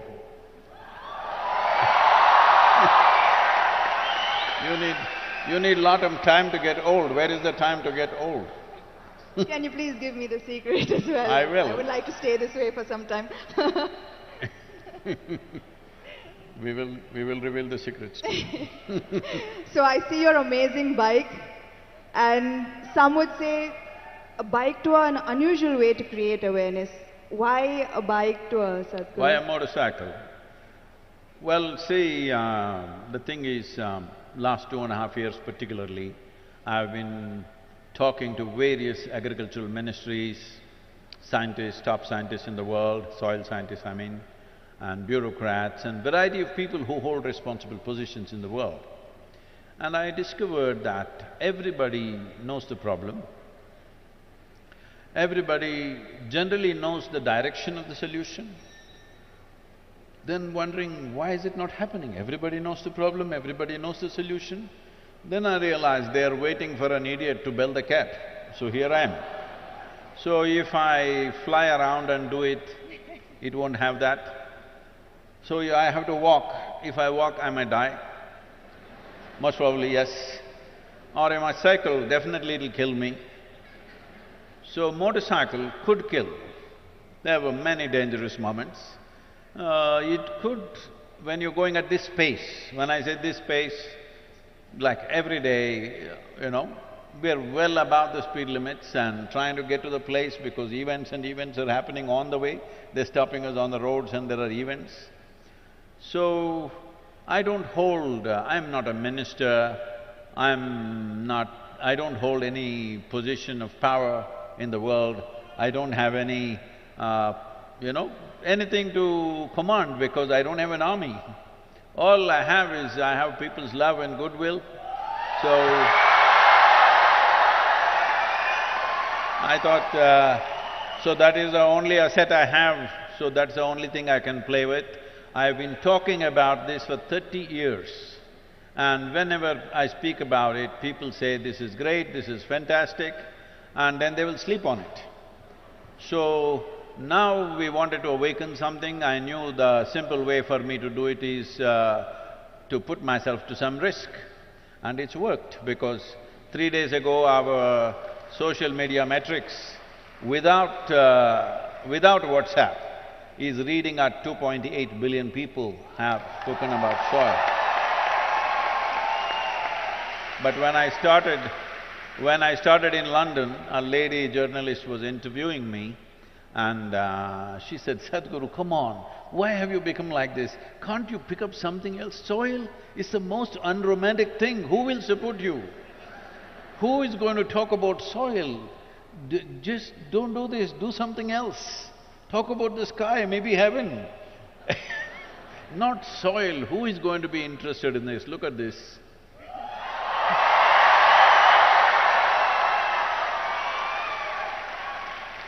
There is this constant question about river water being wasted to the ocean, Sadhguru. So, is there a way that we can save it? See, the river water must go to the ocean. On the way you can drink, you can irrigate your lands a little bit, you can use it, but river water must go to the ocean. This is a very wrong concept which a lot of states are unfortunately taking. If the river water does not go, enough river water, I would say in ideal conditions, minimum 50% should go. But with our population pressure, where we have 4% of the world's land and 17.6% of population, world's population, with this pressure, you cannot expect 50% to flow. At least 25% of the river water must flow into the ocean. Why? India has 7,600 square kilometers of coastline. So along this coastline, there's an ecosystem which is semi-marine kind of ecosystem. It's a completely different ecosystem than the marine ecosystem and also different from the river water itself, because it's a meeting of these two, meeting and mingling of these two different types of waters. If this buffer goes away, then marine ingress will happen. The marine water will start percolating into the soil and coming in. You know from Tamil Nadu, 80 kilometers inside, marine water has come right now in Tuticorin region. Just 15 years ago, it was all sweet water. Today, all the wells are salt water. People have vacated the whole villages. You will see ghost villages, completely empty villages, all locked homes, and they've left because there is no sweet water anywhere. Up to 100 kilometers it can come. If all the rivers, if you use it up inside for human, whatever you want to call it, human reproduction, I would say.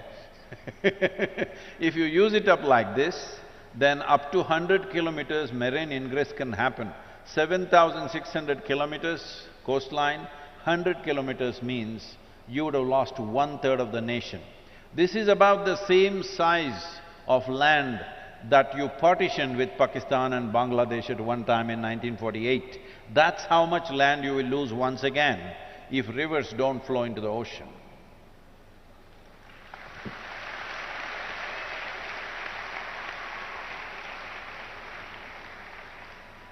Sadhguru, since I have this time with you, I'm going to be greedy and ask a few questions that have been on my mind for a while. Personally, I love to visit places of worship. I believe in a higher power, in good energy, in karma. But there is a counter viewpoint that religion divides us.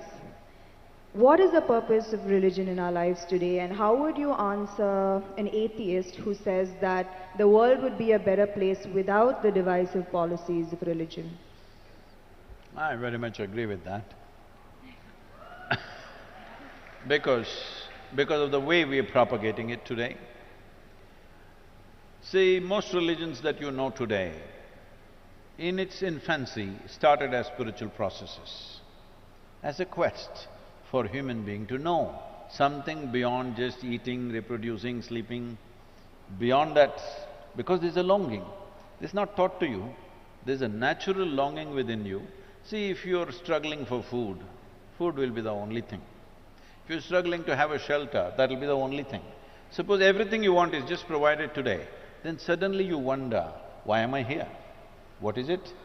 So there is a longing to know. A human being cannot simply say, I don't want to know anything, I will just eat well and live well. It doesn't work, because your intelligence is evolved into a certain place where Without asking a question, you cannot exist. So when I say without asking a question, question means a quest. Question is just a tool to dig deeper into something, whatever you wish to know.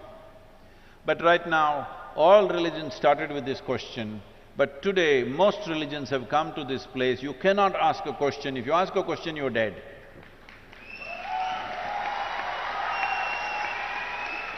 So, with what purpose it started and what it has become today is a different thing. So, we need to make a distinction between religion, religious process and spiritual process. It has become necessary today to do this, because today religion means belief. You believe this and this, then you belong to this religion. If you believe that, you become that religion. So when you say, I believe something, it's like this. How many of you here believe you have two hands? All of you just raise one hand.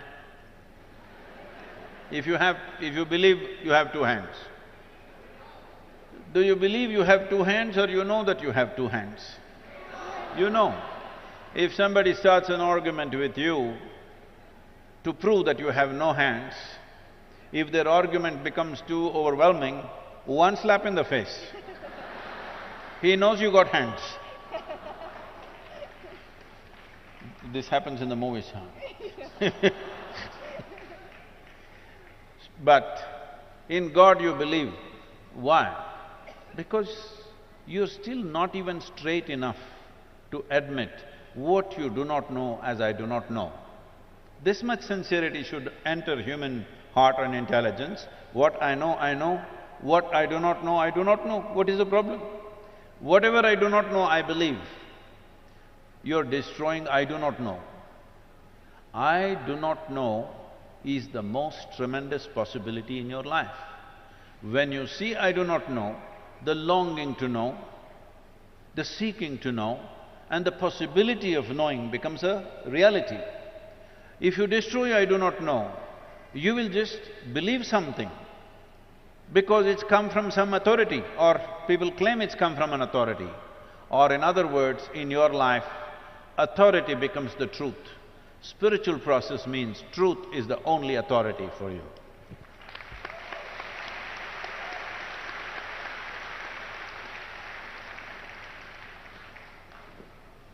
Another question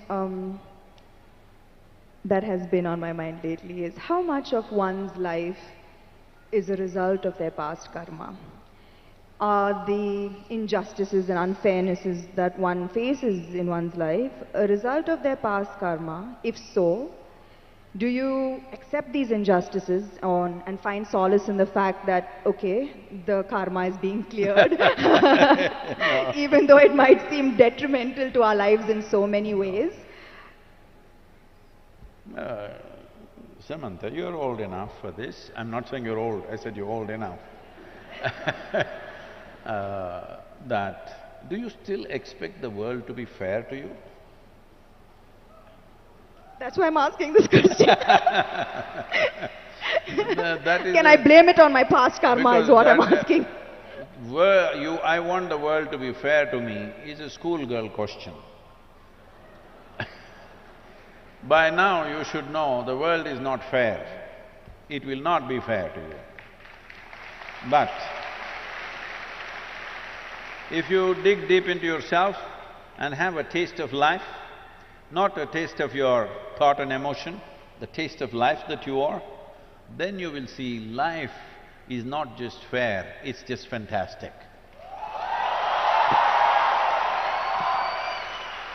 So, do you want fair life or fantastic life? You must decide.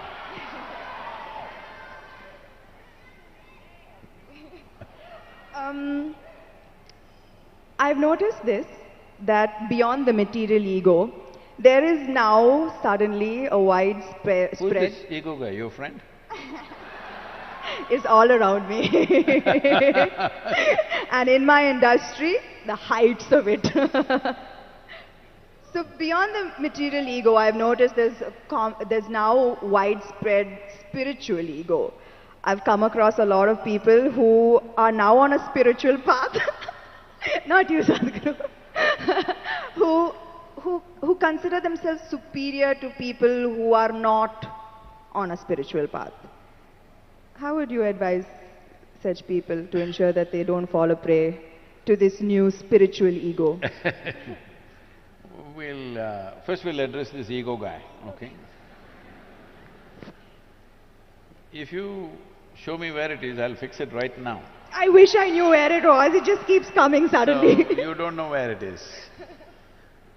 The thing is just this, say at certain moments, as a person, as a woman, you are a beautiful person, wonderful person, I mean. I'm sorry, I didn't say only at certain times you're beautiful, you're always beautiful, but certain times you're wonderful, all right? Certain moments maybe you're nasty, possible. So whenever you're nasty, you say, it's my ego. Why don't you say, it's me, I'm sometimes wonderful, sometimes nasty. If you see this, naturally nastiness will go down. But if you say, whenever you're nasty, Mr. Ego does this, and you don't know where he is, you don't know his address or ID, nor do you know his phone number, so how do you fix this guy? So everybody has this going in their life, because this is spiritual jargon without being spiritual is all over the place, particularly in India, because we have, 15, 20,000 years of spiritual history, so we know all the words. We know what Atma, Paramatma, this one, that one, Ahankara, everything we know, words only. Words only, noted. So we can just throw words like this and confuse the Western population quite a bit. Because if you come here, they'll say Mukti, Shakti, this one, that one, all kinds of things. They'll think… I know a lot of people who've gone and set up spiritual centers in the West, particularly in America, because they just know one chant, just one chant. Okay, Asatoma, Satgamaya, with this they run the whole thing. So unfortunately, spirituality, in some ways it's come there. It's come there because there is need in the society, there is not enough source. Because of that, people are manufacturing this here and there. I must tell you this. Is it okay if I take a few minutes? This happened, a few years ago, 16 years ago. And I was in United States, and then somebody in the office, our office, told me, Sadhguru, did you know every day 100,000 people are typing out the word spiritual? I said, is that so? Type it out and see what comes out. Are we even there in the picture? They typed out spirituality. First thing that comes up is a spa in Mexico. You've been there?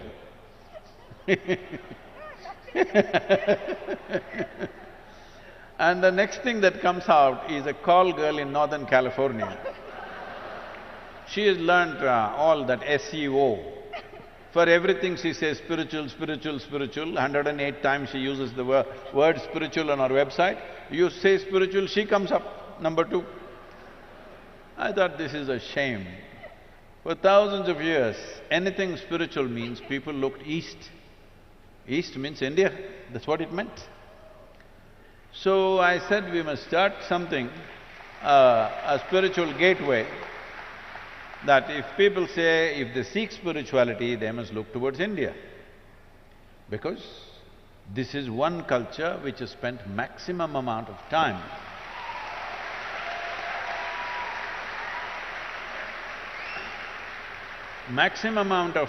exploring human consciousness and the mechanics of what a human being is, how this functions on the surface and its very core. How does this function? What can we do about it? This has been explored. I'm not saying this out of my Indian origin, I'm saying this after looking at the world closely, that nowhere else has it been looked at like this.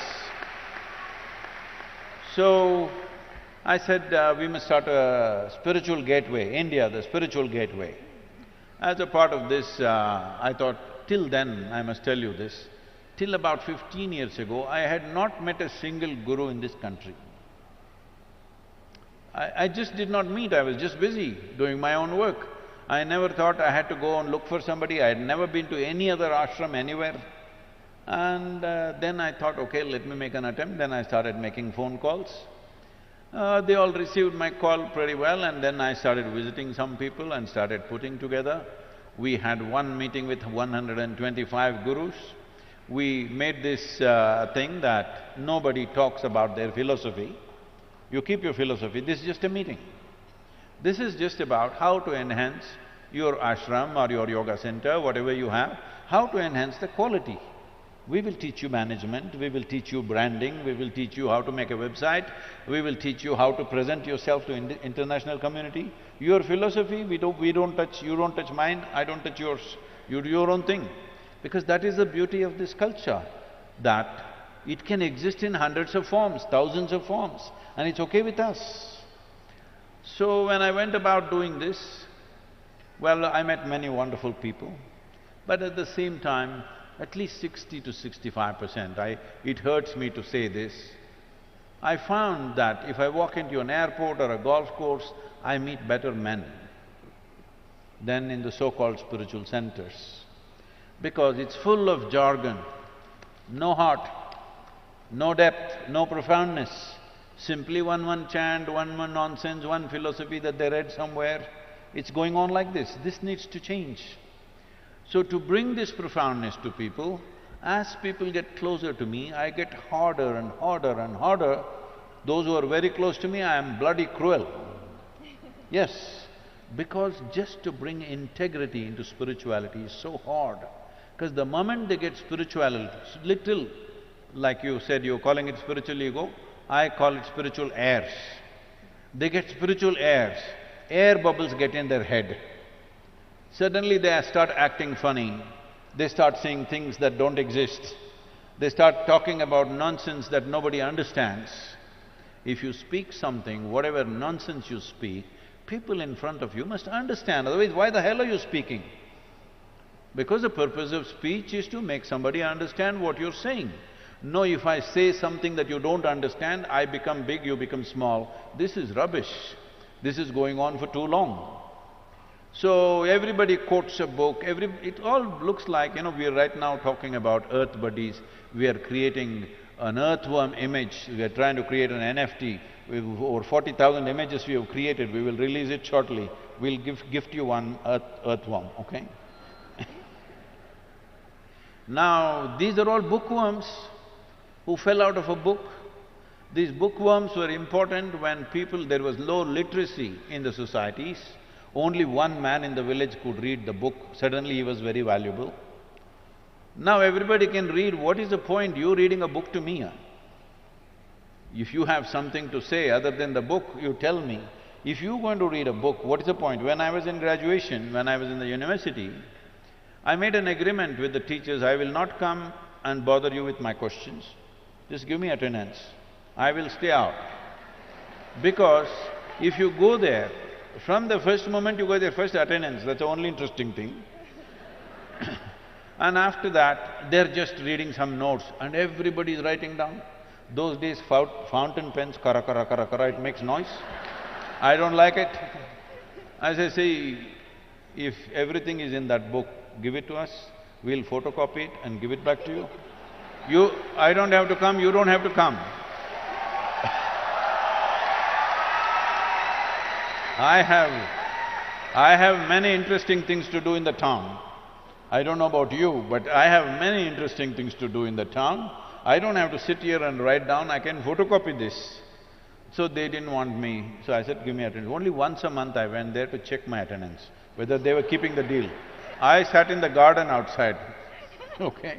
Why I am saying this is, when you are also literate, why should somebody read the damn book to you?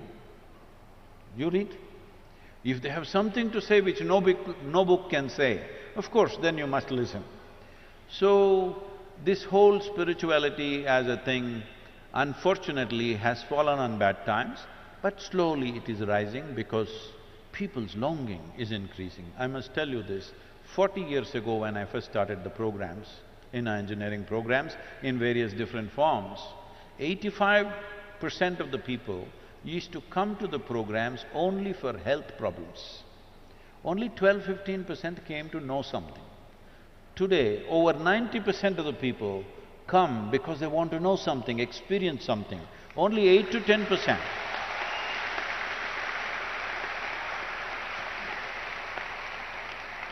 Only 8 to 10% are coming for health issues, which is a significant change in human consciousness.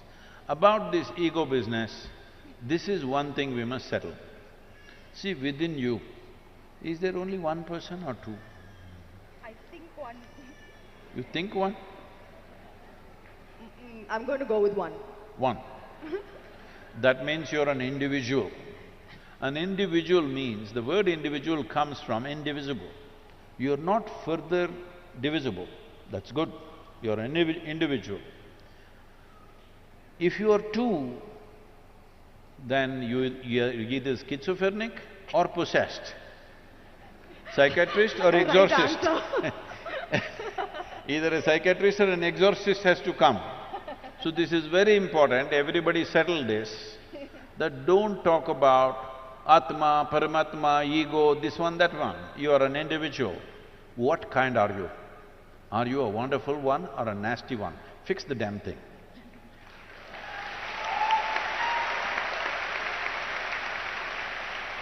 So you're saying, Sadhguru, don't give excuses that, this is me and this is my ego and we are two different… No. You are one and take responsibility for it. If you do that, definitely you will eliminate the nastiness to whatever extent possible. Thank you, Sadhguru. My last question is, there is a criticism that New Age spirituality is for the wealthy and privileged.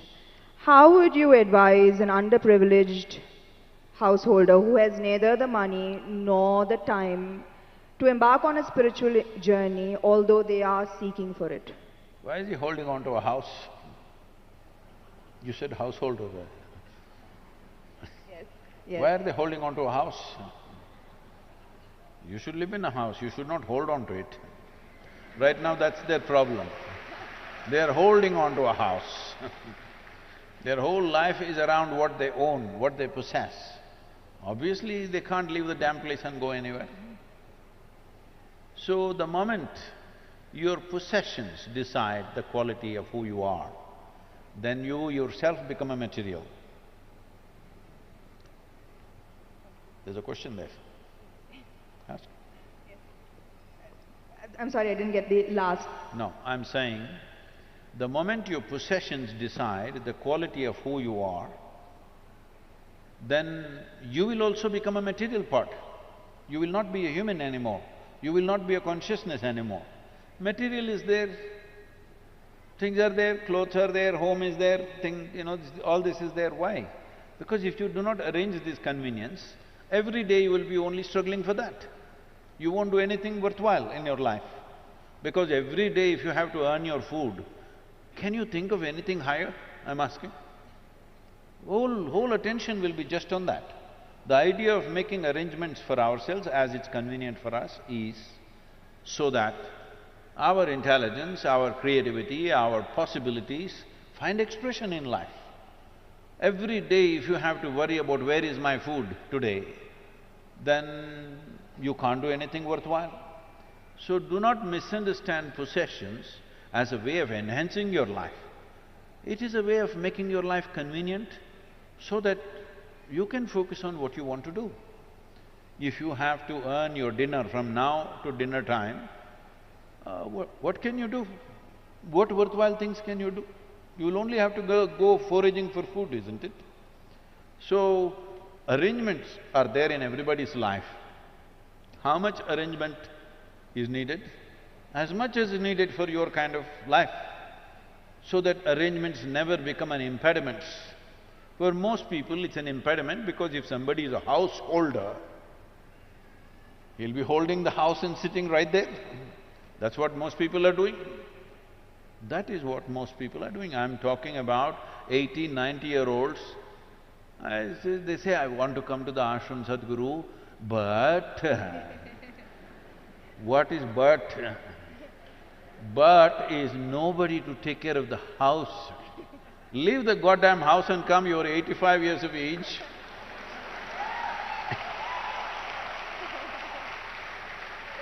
You're holding the house so much that you think it's going to go with you. There's no container service, definitely nobody transports homes. So, these householders, they must change their thing, they must live in the house. What kind of house? Whatever is convenient for them. When I say convenience, somebody wants to build a house for 10 crores. They're capable of making that money and building that house. If they can do it effortlessly, let them do it. For somebody else, 10 lakh rupee house itself is a burden. You know, there used to be movies maybe before you came, at least in Kannada I know, there are movies about, oh, build a house and see, get somebody, your daughter married and see, these are the most difficult things to do in life. Arey, daughter will get married, leave her alone, huh? If you just leave her alone, she'll get married without any expense.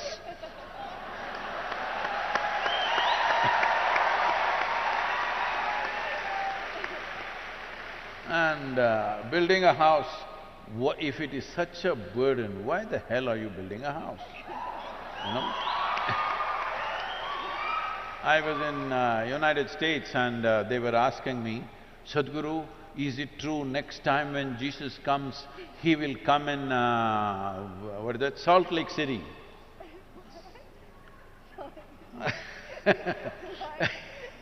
You know Salt Lake City, you don't know? Oh, there is a whole story, I won't go into it.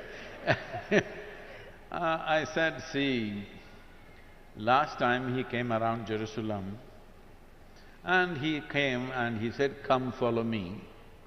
Only 12 guys. Out of the whole population, only 12 guys he got. Out of that, one of them freaked on him anyway.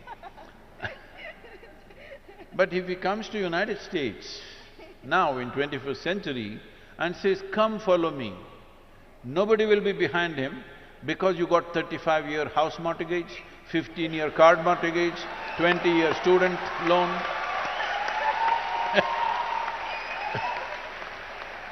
Where will you go? At that time, somebody said, Master, my father is dead, can I bury him and come? That man says, leave the dead to the dead. And you, if he says, leave the bank to the bank, bank will come and catch you anyway. Once you have mortgage, 35 years, 35-year mortgage, what is your lifespan? 10,000 years, is it? I mean, what kind of life is this? In 35 years, if something spectacular happened here, you can't change the direction of your life, what kind of life are you building for yourself? Hello? Life should be light and agile. You're going this way because this is all you know right now. If something really spectacular shines here, you must be able to go there. Otherwise, what kind of life is this? So only then, only when you have that freedom, spiritual process will thrive in a given society. So right now when you say, well, instead of householders, let me go to those people who are living in huts, who are struggling for daily food. It will be obscene for me to go to that man or woman who is struggling for daily bread to go and tell, come, let's meditate. I will never do such an obscene act. I will talk about how to get better bread, how to get it, what to do. Because when a human being is hungry, you talking to him of mukti is the worst possible thing you can do. So, this is important that we understand.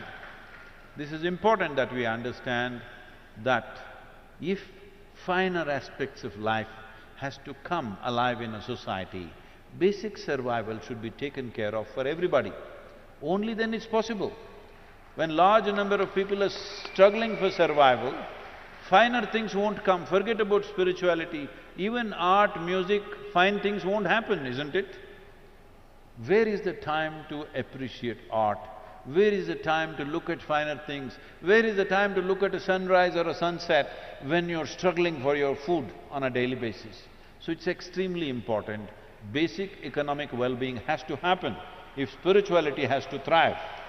And the reason why… you can save that for the end, okay? I'll give you 10 minutes to go on clapping, okay? The reason why spiritual process thrived the way it thrived in this land is because we had a spell, a golden period of 8 to 10,000 years of well-being. That is when spirituality thrived, because everybody ate well. After that, what? Because if you had come here as any other creature on this planet, stomach full, life settled. But once you come as a human being, stomach empty, only one problem, stomach full, 100 problems. You got 100? Hey, 99 now. So, this is the nature of a human being, that only after survival is taken care of, what it means to be human becomes relevant to you. When your survival is in question, you're just another creature, like every other creature. Only when survival is taken care of, what are the other aspects of being human? Beyond eating, sleeping, reproduction and dying one day, what else can I do with myself? This comes up only when there is some assurance of survival. This is why I am constantly in economic forums and economic conferences, because economically, if there is no well-being in a society, who the hell will meditate?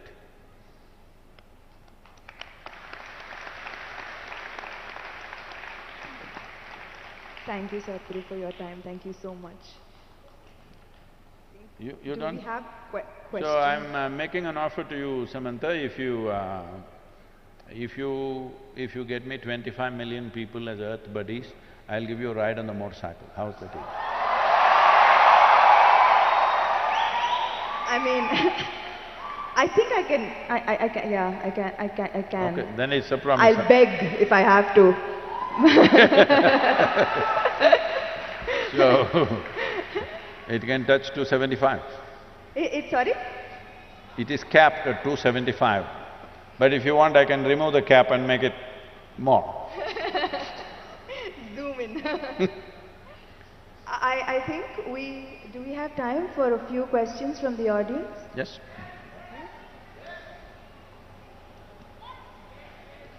Yes, please. Yes, okay, great. Namaskaram, Sadhguru. Where are you? I'm here, Sadhguru. Where? I'm here, Sadhguru. Yeah, you must say, I am 10 o'clock. 10 o'clock. Yep. Glad to be here, blessed to be here. The question is, why our older generation used to say, whenever you are going to a great guru or someone, don't touch their feet, touch the soil. Don't? Touch their feet, touch the soil, and then you come up. Why you used to say that? I had this question. I did not get that question. Please, if you can repeat. So, elderly people used to say that whenever you visit a great guru, don't directly touch their feet, but definitely touch just the soil before that. They used to say that. So, any reason for that, whether it is related to any Save Soil movement or spirituality movement? I agree with these elderly people, because when I'm riding, wherever, there are Save Soil lineups, a few are formally organized, others by themselves, a few hundred people gathering all over in every state that we are going. When I'm riding, if I ride away fast, they'll feel bad. I don't want to do that. So I slow down. The people who did not get this advice, these guys when I'm riding, they're coming and grabbing my leg. The motorcycle weighs 360 kilograms and they're pulling off my leg like this. They didn't hear this advice. I wish they had spoken more loudly. So, so the thing is, see, to touch a human being, even if it's a child, they must be willing, isn't it? When they're willing, maybe you can hold their hand, maybe you can hug them, maybe you can touch their feet. Depending on what type of relationship, accordingly people can do different things between human beings. Otherwise, in this culture we told you this. Now, lot of people have become half English in this country. They don't know why hands are shaken. Even in India, everybody is grabbing everybody's hands and doing like this with both the hands. You need to understand this handshaking came because of the cold in England. It's so cold, when you hold hands, you don't do that in 40 degrees centigrade.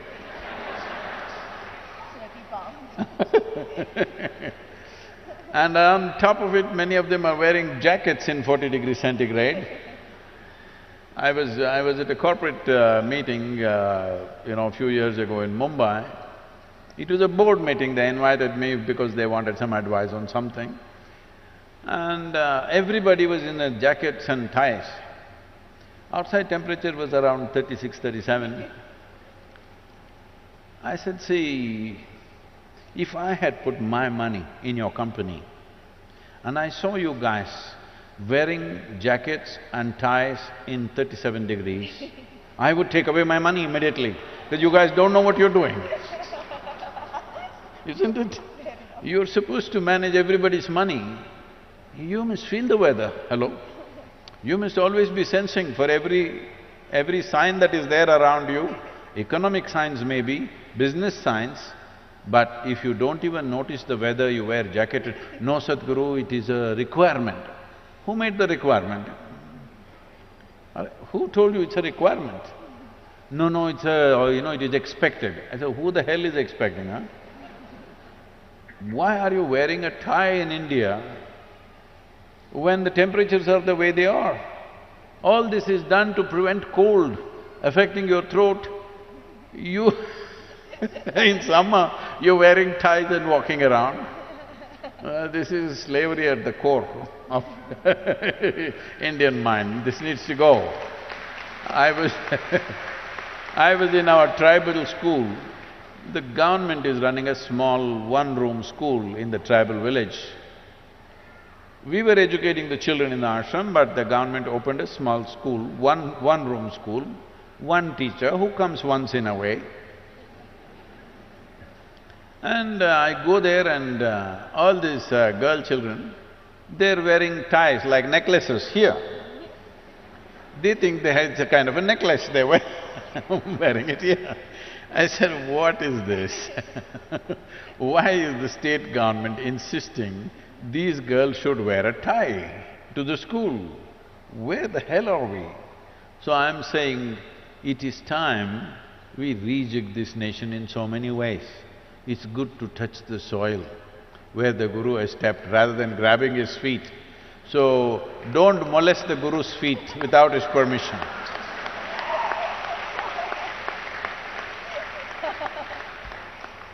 It's molestation, hello? Oh God.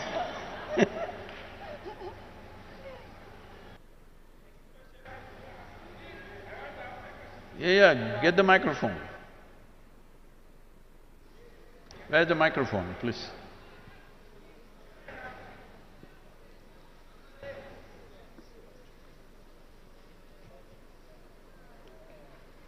Hello Sadhguru, my name is Seattle. I have this question that I don't have any followers. How do I make them so that I can ride on your motorcycle?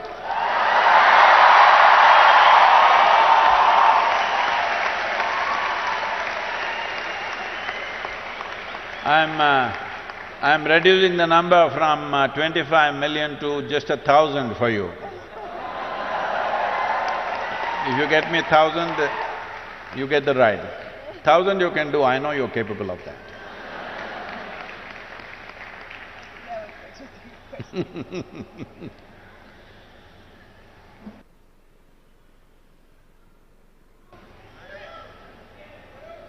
Somebody is torturing the child, please take care of the child, please.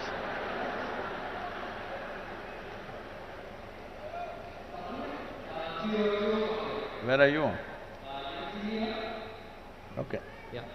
Hi Sadhguru, this is Anup Kumar Yama here. I'm the world champion gold medalist in Arjunavadi in roller skating. What did he say? I'm sorry, I'm not able to get it. Yeah, Sadhguru, I'm the world champion in roller skating and in Arjunavadi. So my question is, you have another 4,000 kilometers to go. Will you actually, it is less risky and more good of an exercise for you? Thank you, sir. No. I promise you'll have no broken bones though. I'm not going to break my bones on the motorcycle either. Wonderful, sir. Thank you.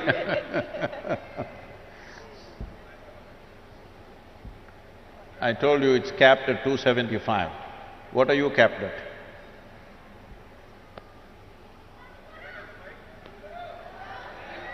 Please spread the microphone around, don't keep it in one place.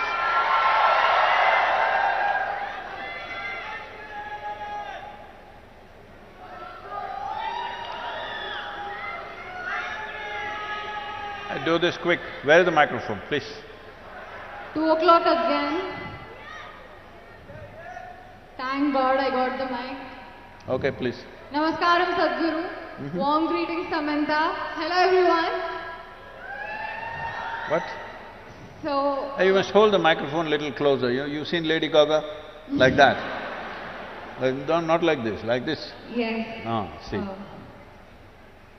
Sadhguru, my question is, why is there a difference in the receptivity level when spiritual seekers or when spiritual gurus speak? I hope you got the question. Which is why I brought my cue cards as well. Huh? Which is why I brought my cue cards. See, you should have brought the cue card like Samantha. Okay, let me give you one example. No. I've been in satsang. When an online satsang happens, I see many spiritual seekers making different kind of sounds, but I don't feel that way. I just feel blissful. Can you answer my question? Thank you, Sadhguru. So they are all freaking, why am I not freaking? That's a question.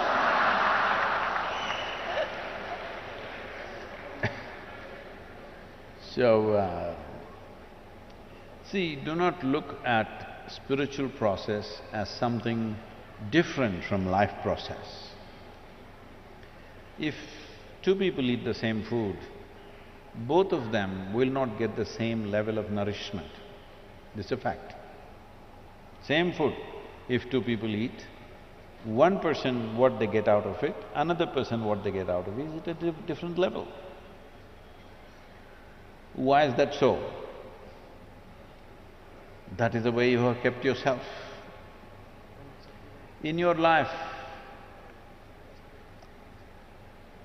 the way human being is made, human system is a complex system, the most complex on this planet. Somewhere else, if there is somebody else, we don't know. But on this planet, this is the most complex life. The most complex life means, in terms of evolution, you are the flower of evolution.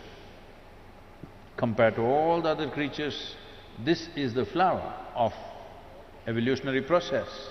A flower that bloomed after millions of years of, I will say, R&D work. Research and development happened from an amoeba to who you are now. How much work? How many capabilities? How many sensitivities? How much competence? If you were an amoeba, what you could do, and today what you can do, is it even comparable? It's another world altogether. So for this much to happen, so much work has happened. Now once this complexity comes, complexity can tie itself in knots. To keep it open, to make it into something that will easily go in the breeze. If this was little damp, it wouldn't go. If it is little knotted, it wouldn't go. It has to… if the breeze comes, it must fly. But that is not happening to many lives because they've knotted themselves up. Why do they knot themselves? See, I don't know how old you are. By the time… you don't go till 18 these days. By the time you're 16, 17, you're looking for a bond. When bond ages, it becomes a bondage. Why are you looking for bondages? Because you're afraid of freedom. Freedom is a terrible thing. Anything can happen to you. Hello? Freedom is a terrible thing because anything can happen to you. People come to me and say, Sadhguru, please bless us, nothing should happen to me. Say, what kind of blessing is this? Let everything happen to you, huh? Let everything that can happen in life happen to you. What is it? Nothing should happen to you means you must be dead. Why are you even alive? So essentially, this is a hangover from the past. Right now, human being is in that state. Like if you kept a bird in a cage for many years and one day you took away the door. But the bird just sits there because food comes there, it's safe, it need not do all this nonsense. Lot of work. Hello? Flying is lot of work, isn't it? Simply you can sit there and do kiki, pee and eat. That's what most human beings are choosing to do. What is safe? Householders, holding on to the house because it's safe. I'm not against your house. You need a house as a human being, you can't sleep under a tree. You need a house, but you should live in the house, not holding it. In your mind, if you're holding on to it, then you are a caged bird. As I told you, I know people who are 80, 90 years of age, they can't come for 3 days, they want to come desperately. Sadhguru, I want to come and be in your presence. They come, what is the problem? But my house…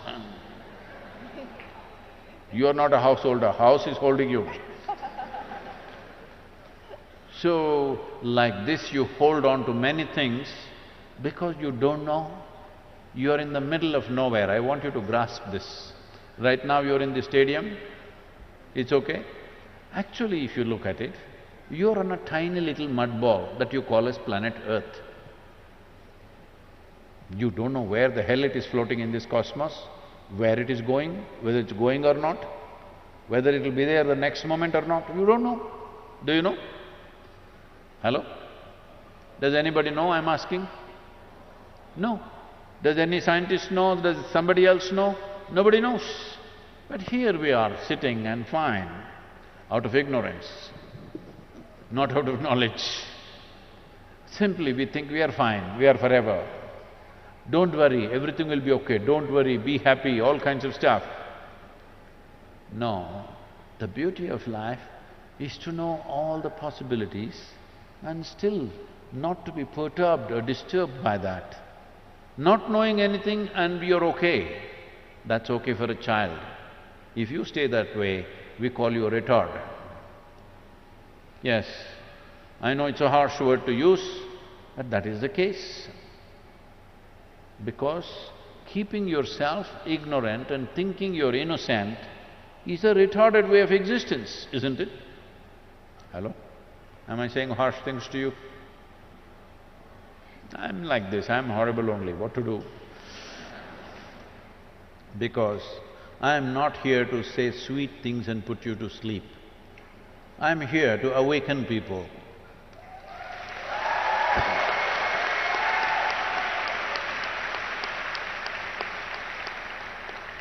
See, even for you to say save soil, I had to ride 26,000 kilometers. I could have told you from the yoga center, please save soil, you should have all… yes, Sadhguru.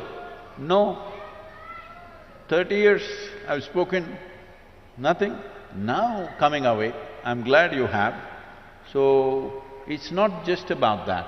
The important thing is, you're always trying to hold on to something. If you sit on this chair for 3 days, this is chair holder. Anything that you touch sticks to you. If I want you to imagine yourself, because right now it's happening mentally, let's say it happened physically. Oh, this is my vessel, it got stuck to you. This is my chair, it got stuck to you. This is my person, got stuck to you. That is my brother, my sister, my wife, my husband, everybody got stuck to you. What a heap of mess you will be. Physically imagine what all is stuck to you in your mind. If it was all stuck to you physically, how terrible a life it would be. And that's what is happening. Because of that, nothing penetrates, everything you are like a stone wall. So if you have to become like breeze, that everything should flow through you, you should be available to life all the time, there is some work to do. If you simply fall in love with everything, it will happen, but that is a little confusing because your idea of love is again to possess somebody. Hello? Yes, isn't it? See, love means they must belong to you. No, that's not how it is. Love means what you love you must liberate, isn't it? Hello? No? So if you love the life that is here, because that's all that's here, you must liberate it. This is why mukti is not a concept that somebody made up. This is the innermost longing. But that longing is in many ways suppressed on a daily basis, talking about safety, talking about security, talking about sanity, talking about doing the right thing in the society, your duty, your nonsense. You suppress the mukti or the longing for mukti, which is not a teaching or a philosophy, it is the deepest longing. If I keep you imprisoned in a 5x5 cubicle, you will want to become free desperately, isn't it? If I release you into a 10x10 cubicle, you'll feel wonderful for 2 days. Then you'll feel this is a terrible prison. If I release you into a 100x100 cubicle, you'll feel this is fantastic for a week, and then you'll feel terribly imprisoned. It doesn't matter where I set the boundary. The moment you realize there is a boundary to my life, there is something within you longing to break that boundary. This is the longing for mukti. It is not a concept, it is not a philosophy. This is the life's most innate longing, is to become free. But freedom is a terrible thing, because anything could happen to you. So you bind yourself. Even if you bind yourself, it still happens to you. Life is not going to spare you, it still happens to you. It's like somebody asked me, Sadhguru, some of my friends say they function really well. When they drink alcohol, when they smoke marijuana, they become very creative, they become very effective. Yeah, that guy also. All this. So I said, see, nobody becomes better, nobody functions better by lowering their faculties. It is just that they become less ashamed of doing things clumsy.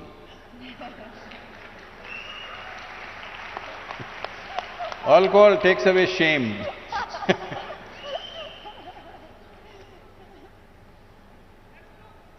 Anybody, please take the microphone, whoever. Namaskaram. Namaskaram, Sadhguru. Boo, boo, boo. Here. 1:15. 1 o'clock. 2 o'clock. Okay. Namaskaram, Sadhguru. As we all know that early centuries, our India is in Vishwaguru position. So you are roaming all around the world. So I would like to know what is the position of our country in the world. What is that? Oh, wait. What is that Vishwaguru position? Who the hell is listening to you? Who the hell has been listening to you to call yourself a guru in the world? Okay. Hello? You think the world is listening to India? Yeah, before that, so many we have listened about it that Vishwaguru is our India. So I would like to know what is the position of our country in the world. Okay. So, we must… yes, in the past, people have respected this nation for the wisdom and knowledge that this land exuded. As I said earlier, that is mainly because we were protected by two geographical features of the day.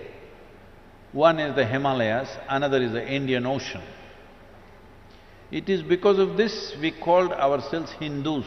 Himalaya and Indusagara, between that, the land that lies is Hindu land or Hindustan, because we got protected by this. Everywhere else, across Europe, Central Asia, warlords were fighting constantly, you know, raping, looting, burning each other's habitations. But we were in a peaceful place because they couldn't cross Himalayas, nor did they have the means to cross the Indian Ocean and get here. Once they managed to cross Himalayas, after that you know what happened in the last 1,000 years, all right? So, because of that kind of protected geography, we invested in science, mathematics, music, spiritual process in a very big way. But at the same time, we did not produce fighting men. For that we paid the price. Now we have realized that and doing whatever we are doing, it's fine. So, yes, it is true at one time anything spiritual, anything profound means look towards India was a natural process. But I don't think we have that right now. We must gain it once again because we still have the possibility. We still have the fundamentals for that. We have the fundamentals, but we have to build on it. But there is a problem of, as I said, all sorts of people going and setting up spiritual centers in the West and doing some silly things and getting ridiculous amount of bad press out there. And you know, what I have seen is, now it is different wherever I go, every door is open in the world. But in the last 30 years, every door was closed. A university, a conference, important events in the world, everything was closed for an Indian guru because people who went ahead of me had made sure that everything is sealed. Really, you had to really work hard and prove your worth, otherwise nobody would open a door for you. Today, everybody wants us, that's different, but unfortunately this has happened. A guru is a four-letter word, it's a bad word. What, you're a guru? They say, oh, Sadhguru, you don't look like a guru. You don't talk like a guru. How is a guru supposed to talk? Oh, they're supposed to say some inane, stupid things that nobody understands. Yes, really, openly, some top influencers in United States telling me this. A guru is supposed to say some inane, miserable things that nobody understands and nobody cares. Only in his community, people who don't know how to read that book, when he reads the book, they're listening to him. So unfortunately this has happened, but in many ways, we are once again putting India back on the spiritual map of the world in a big way.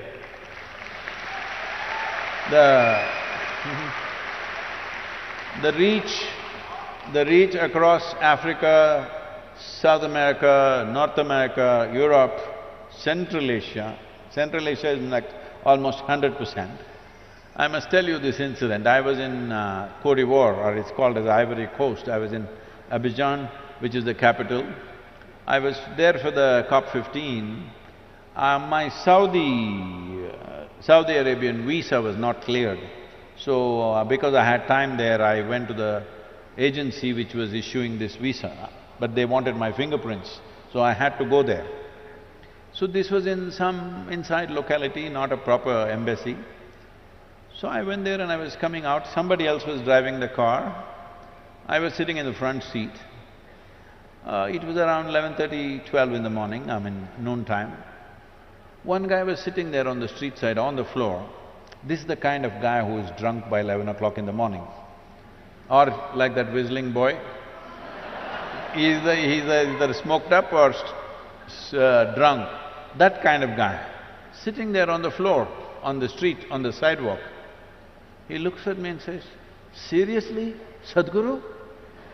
I thought, this is it.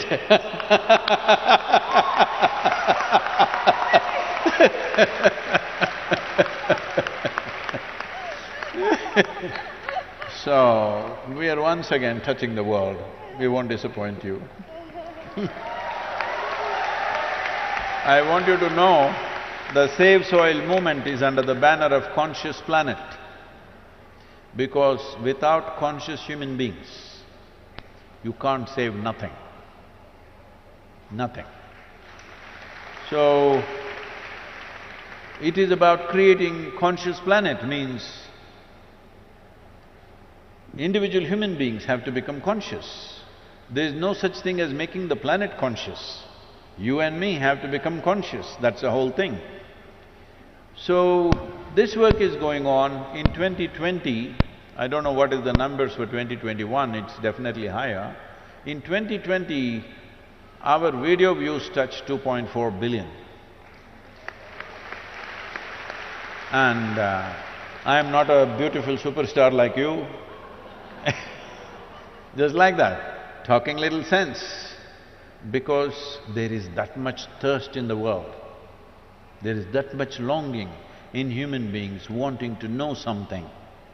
When that longing is there, we should not disappoint them. And above all, this is the first time in the history of humanity that we can sit here and talk to the entire world.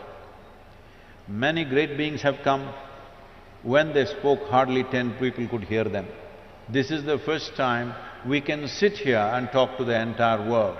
When we have tools and technologies and possibilities like this, if we do not transform the world, it shows that we don't care enough.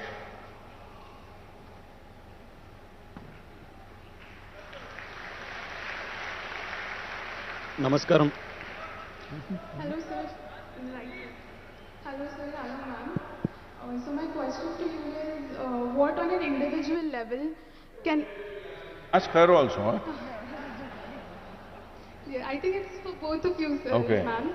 So what on an individual level can I contribute to make a difference and to save soil? Like, what is the basic contribution can I make as an individual? Because I'm not like a great person like you or ma'am. So, like a common man, what can I do? A small thing to save soil. See, please. One thing is, you being a common man is a lie. First thing, you're not a man. Another thing is, you're not common.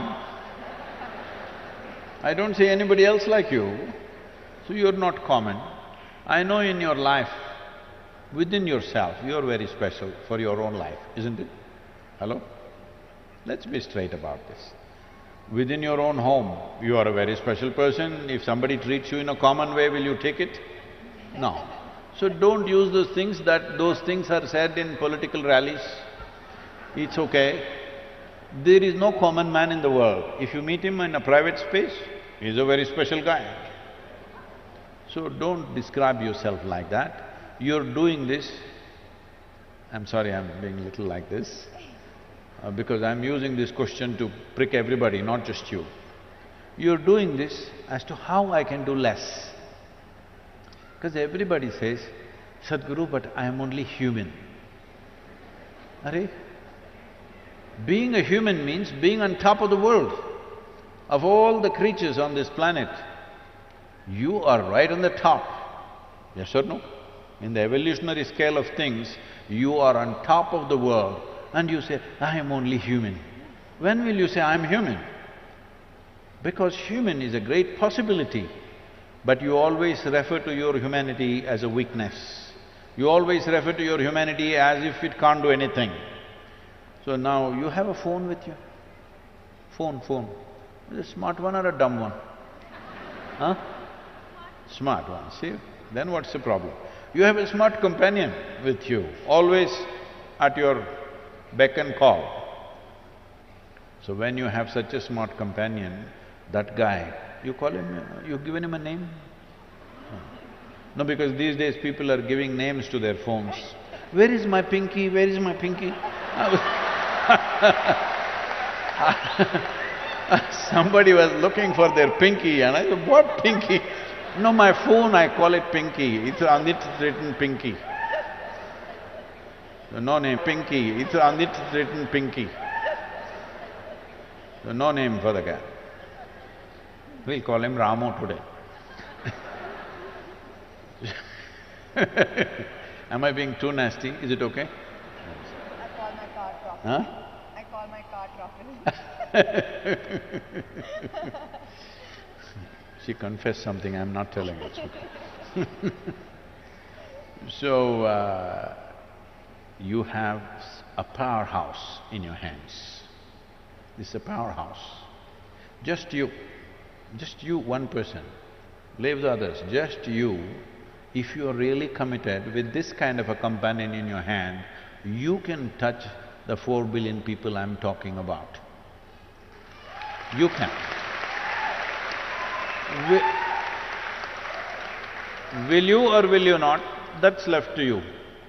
But you have the means to do it. Yes or no? You have the means to do it. Every one of you, you have the means to do it. Will you do it or not is the only question. I heard 27.5 voices.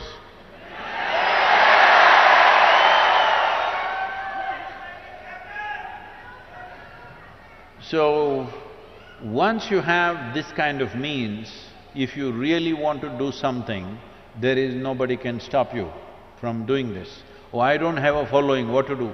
Go do a jig on the street, it'll be good for your health also. Really. You will have to get off those high heels and just do a jig on the street, something funny. Oh, how can I do this, Sadhguru, in Hyderabad? I have a position, this is the whole problem. The thing is, I want you to understand, first I came to Hyderabad in 1983. First my visit to Hyderabad. I had never been to this city. I came in the peak summer. I came on my… It's ironic that once again I'm here on a motorcycle. I came on my SD 250 Road King of the day. So, I always lived in Mysore, Bangalore and largely in the Western Ghats where it's cool, and I came to Hyderabad, the damn place was sweltering in the month of May. Mid-April I came and woof, I couldn't believe it, it was so hot, I'd never been to a place like that. And then because of thirst, I started drinking wherever, whatever, sugarcane juice, all over the place. So, I don't know anybody, this is the first time I'm teaching. I just came here and gave an introduction to auto rickshaw drivers, not auto rickshaw, there were only rickshaws at that time. So I spoke to 7 of them, 2 of them enrolled into the program. I went and spoke in the banks, on the street sides, or here, there. In about 23 or 24 days, I enrolled 300 people. This is the first time I'm teaching, I don't know anybody in the city. And then after about 10, 12 days, people saw the way I was going and somebody said, you can come and stay in our house. So I stayed in their house. They put me in the outside veranda, I stayed there and the mosquitoes were too much, so I went and stepped in the ISKCON temple for about 7 days. I ate the food that they gave me. I didn't have to do these things, I come from a reasonably good family where they would have taken care of me if I want. But this is the way it was done. Then I caught some infection because drinking all kinds of things all over the place. So I was running temperature, but I was still going on giving introductions. There was one hotel called Taj Mahal, is it still there? What is that? Chikkadpalli, yeah? What is that? What is that? That old railway station. What?